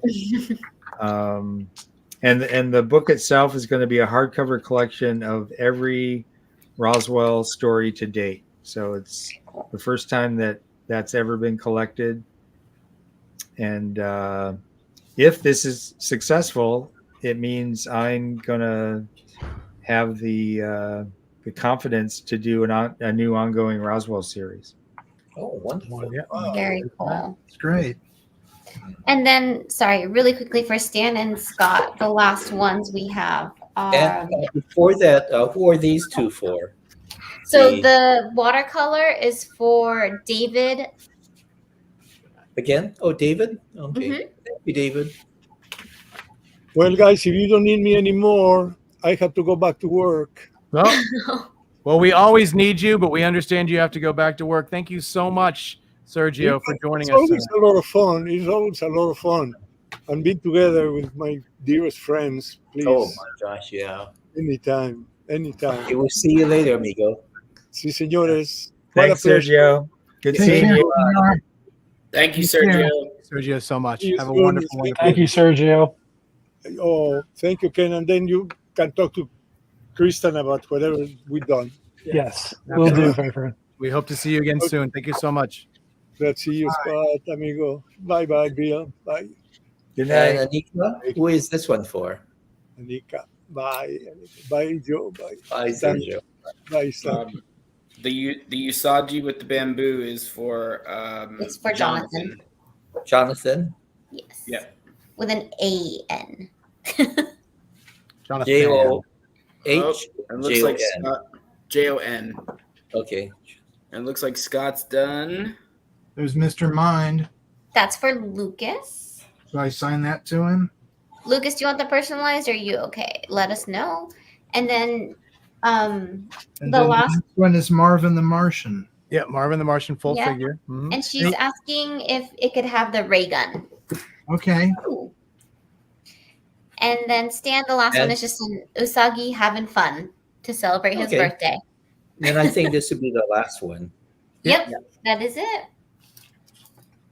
We are all done after this for everybody. And Lucas says you don't have to personalize it, Scott. That's fine. Okay, Just the way great. it is. I can't watch this anymore. I'm going to bed. How much for Krusty's bed? $50. Sold. Good night, everybody. Good night.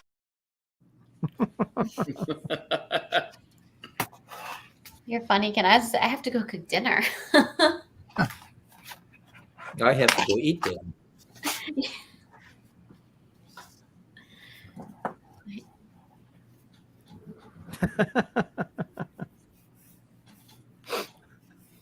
Oh, I love the disclaimers. These are new. These are great.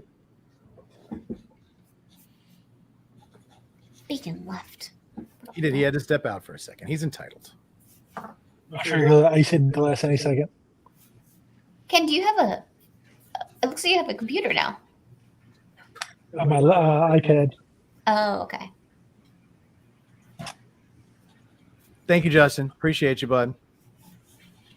And we learned something new, that his name is basically the initials of him and his wife and his daughter. Justin, Ashley, Chelsea. That's my guess.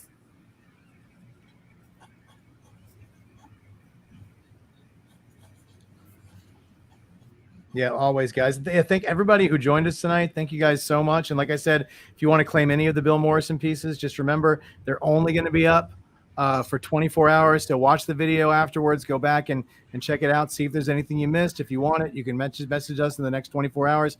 After that, those pieces will only be available at shows. And then we'll probably do a show just devoted to Bill's prelims at some point. But once again, it's going to be like a one-shot deal.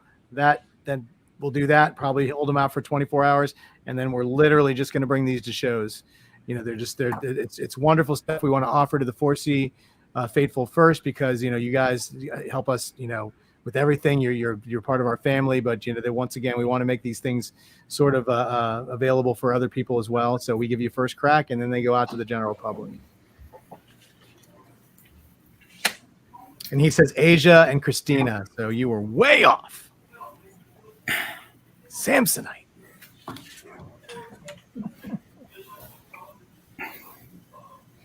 Darn it. Never would have thought of Asia. Except you do have a coworker named Alasia. So. Hey, just real quick, Dagny/Nikolai, if you're still on, I did send you a second invoice for the one that Scott's about to start. Scott has started it. Oh, yes, and Scott, once again, if you could switch your camera, that would be fantastic. Yes, I'm sorry. No, you're good. I wasn't even paying attention. Somebody in the chat asked because they That's the real reason that Jeff and Annika are here, to ask you to switch your camera. Well, I think people are pretty sick of looking at my face, so I think there's a good reason. Really? Excuse me, sir? No, I'm going to kick your... Annika saved me a couple times tonight. I will have to admit that. On that note, since I'm just here as filler, I'm going to go cook dinner. Bye, on. Alrighty. It was thank you so much for having me, y'all, as always. Oh, it was really nice to see you. It's nice to see you again. So nice to see you, Stan. Have a great Tuesday night, y'all. Good night, friend. Bye. Bye, Bill. Bye-bye, Annika.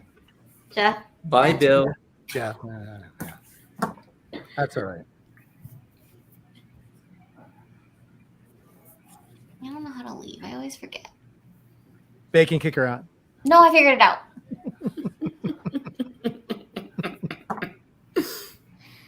Oh.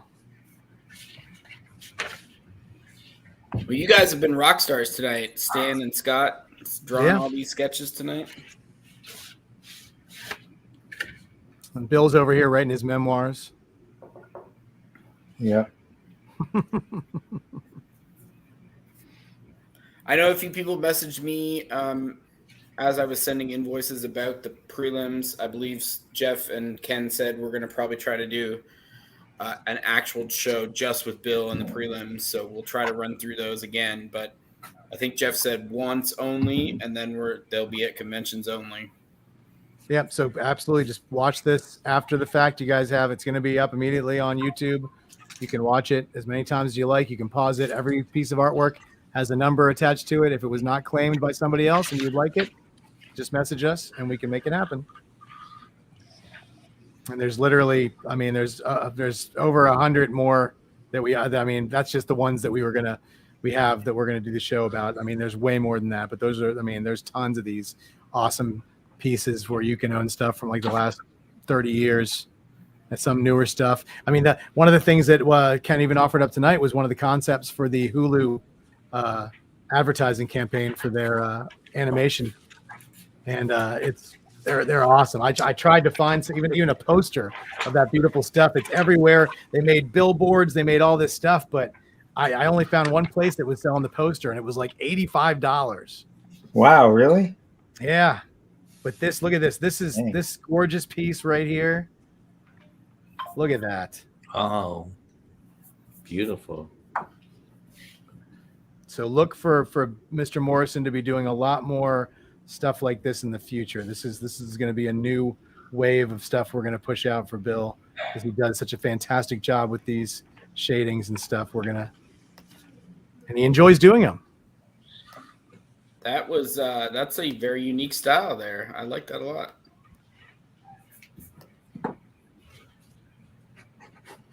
I was just doodling. Ken's like, It was, credit. you know.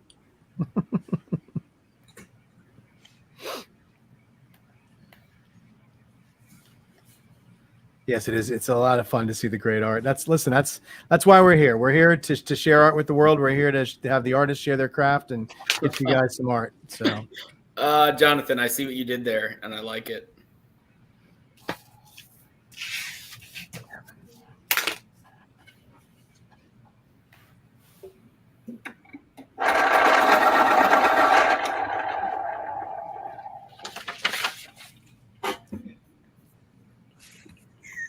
that is a fun Usagi. Ken, were you trying to get the "we have to look up at you" pose? Is that why you're doing the pose you're in right now? No, I'm leaning back, sitting in a chair. I have to lean forward. It's my iPad, so it's not an optimal angle.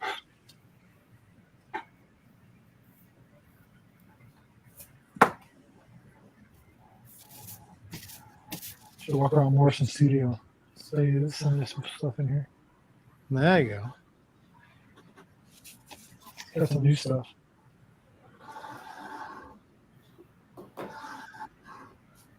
Yeah, but Bill, I looked all over to see if I could find that poster. I couldn't find a clean picture of it, and the only place I saw that had a poster, it wasn't done like horizontally, like I know the billboards were. It was done more vertically, and yeah, they were charging $85 for it. I was like, that's crazy. That's great, but I wanted to have something to show off.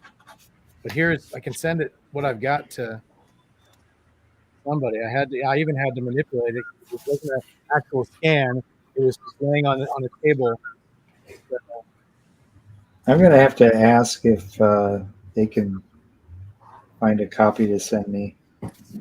Yeah, but I'll send it to Bacon and to Ken. So if they want to throw it up on the screen, if they're able to do that, they can. Okay. But yeah, like I said, I couldn't find. I was looking all over. I scoured the internet. I only came up with a couple of. I can't show it because I'm on my uncle's computer tonight. But that poster, I was asked to get that at San Diego last year, and I couldn't find it. Well, no, this poster, he just did this one. This is new. Oh, maybe it was a different one then. I thought it looked very similar, but no. This is a new one. He just did this one for this year. But like I said, this is the only configuration I could find where I get a clear image of it. He did it. It was more like they advertised it more horizontally than vertically. But once again, it's not. I don't know. You can't see that. Give me 1 second. Yeah, you're good. He's gonna put it up. But yeah, some of the artwork he's got the it was done piece by piece by piece, but there were other advertisements for the Hulu campaign too. There were other concept art and things, but this is the only one I could find, Bill, with this configuration. Oh yeah. But yeah, that was the original configuration, but then we had to do some that were horizontal. Right. I think there was even one that was more kind of square. Yeah. But Bill did all the art for this one. And the thing I don't like about this one is they made Bart too small. Yeah, there is some size. Because I did all the characters separately from the background and separately from each other. And originally Bart was not overlapping with Homer. He was kind of off to the side, but when they had to push everything together, they put him way in front of Homer, but because he's so far in front of Homer now, he's too small. Right. The perspective's wrong. Yeah. Yeah. That still looks good. It's wonderful work. And like I said, the originals are all done separately. So you have all these, he's got all these little pieces that are, who's the character between Hit Monkey and American Dad?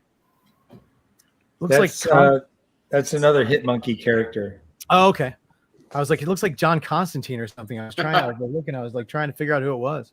He's the hitman whose spirit inhabits the monkey. Oh, see, yeah, I'm once again, I need to watch that, I guess. But yeah, Bill did all of this. It was all up. There was huge, gigantic billboards around Comic-Con this year.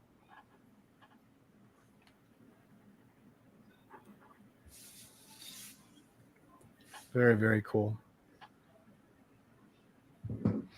Well, let's see, guys. We've hit the 10 o'clock mark, and we're almost done with these last couple pieces. But they can finish these. They can finish these on camera. This one, the Usagi with the fun thing is already done. And who is this one for? Real quick, I'm sorry. Let me just find your. It is for Paul. Paul. Paul. And it's going all the way to France. Oh wow! No. Said my daughter will be in France. I was working on this one during the break, so this is up for grabs as well.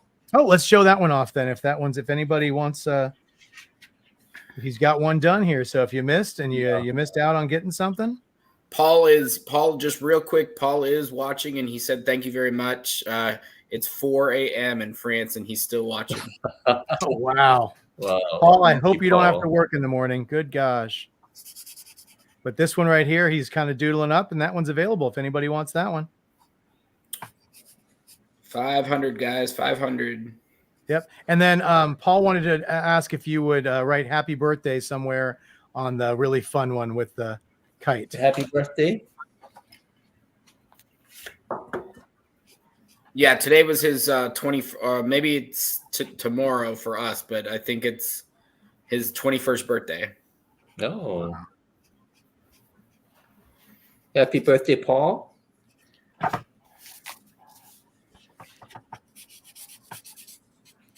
Paul, you wanted to write your name just to make sure? We always like to double check before the ink hits the paper. Yes.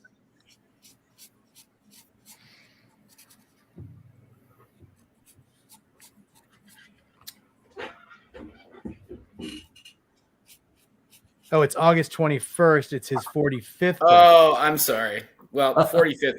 Still a great birthday. Does he want his name on it? He said just happy birthday. There you happy go. birthday. Okay. Awesome.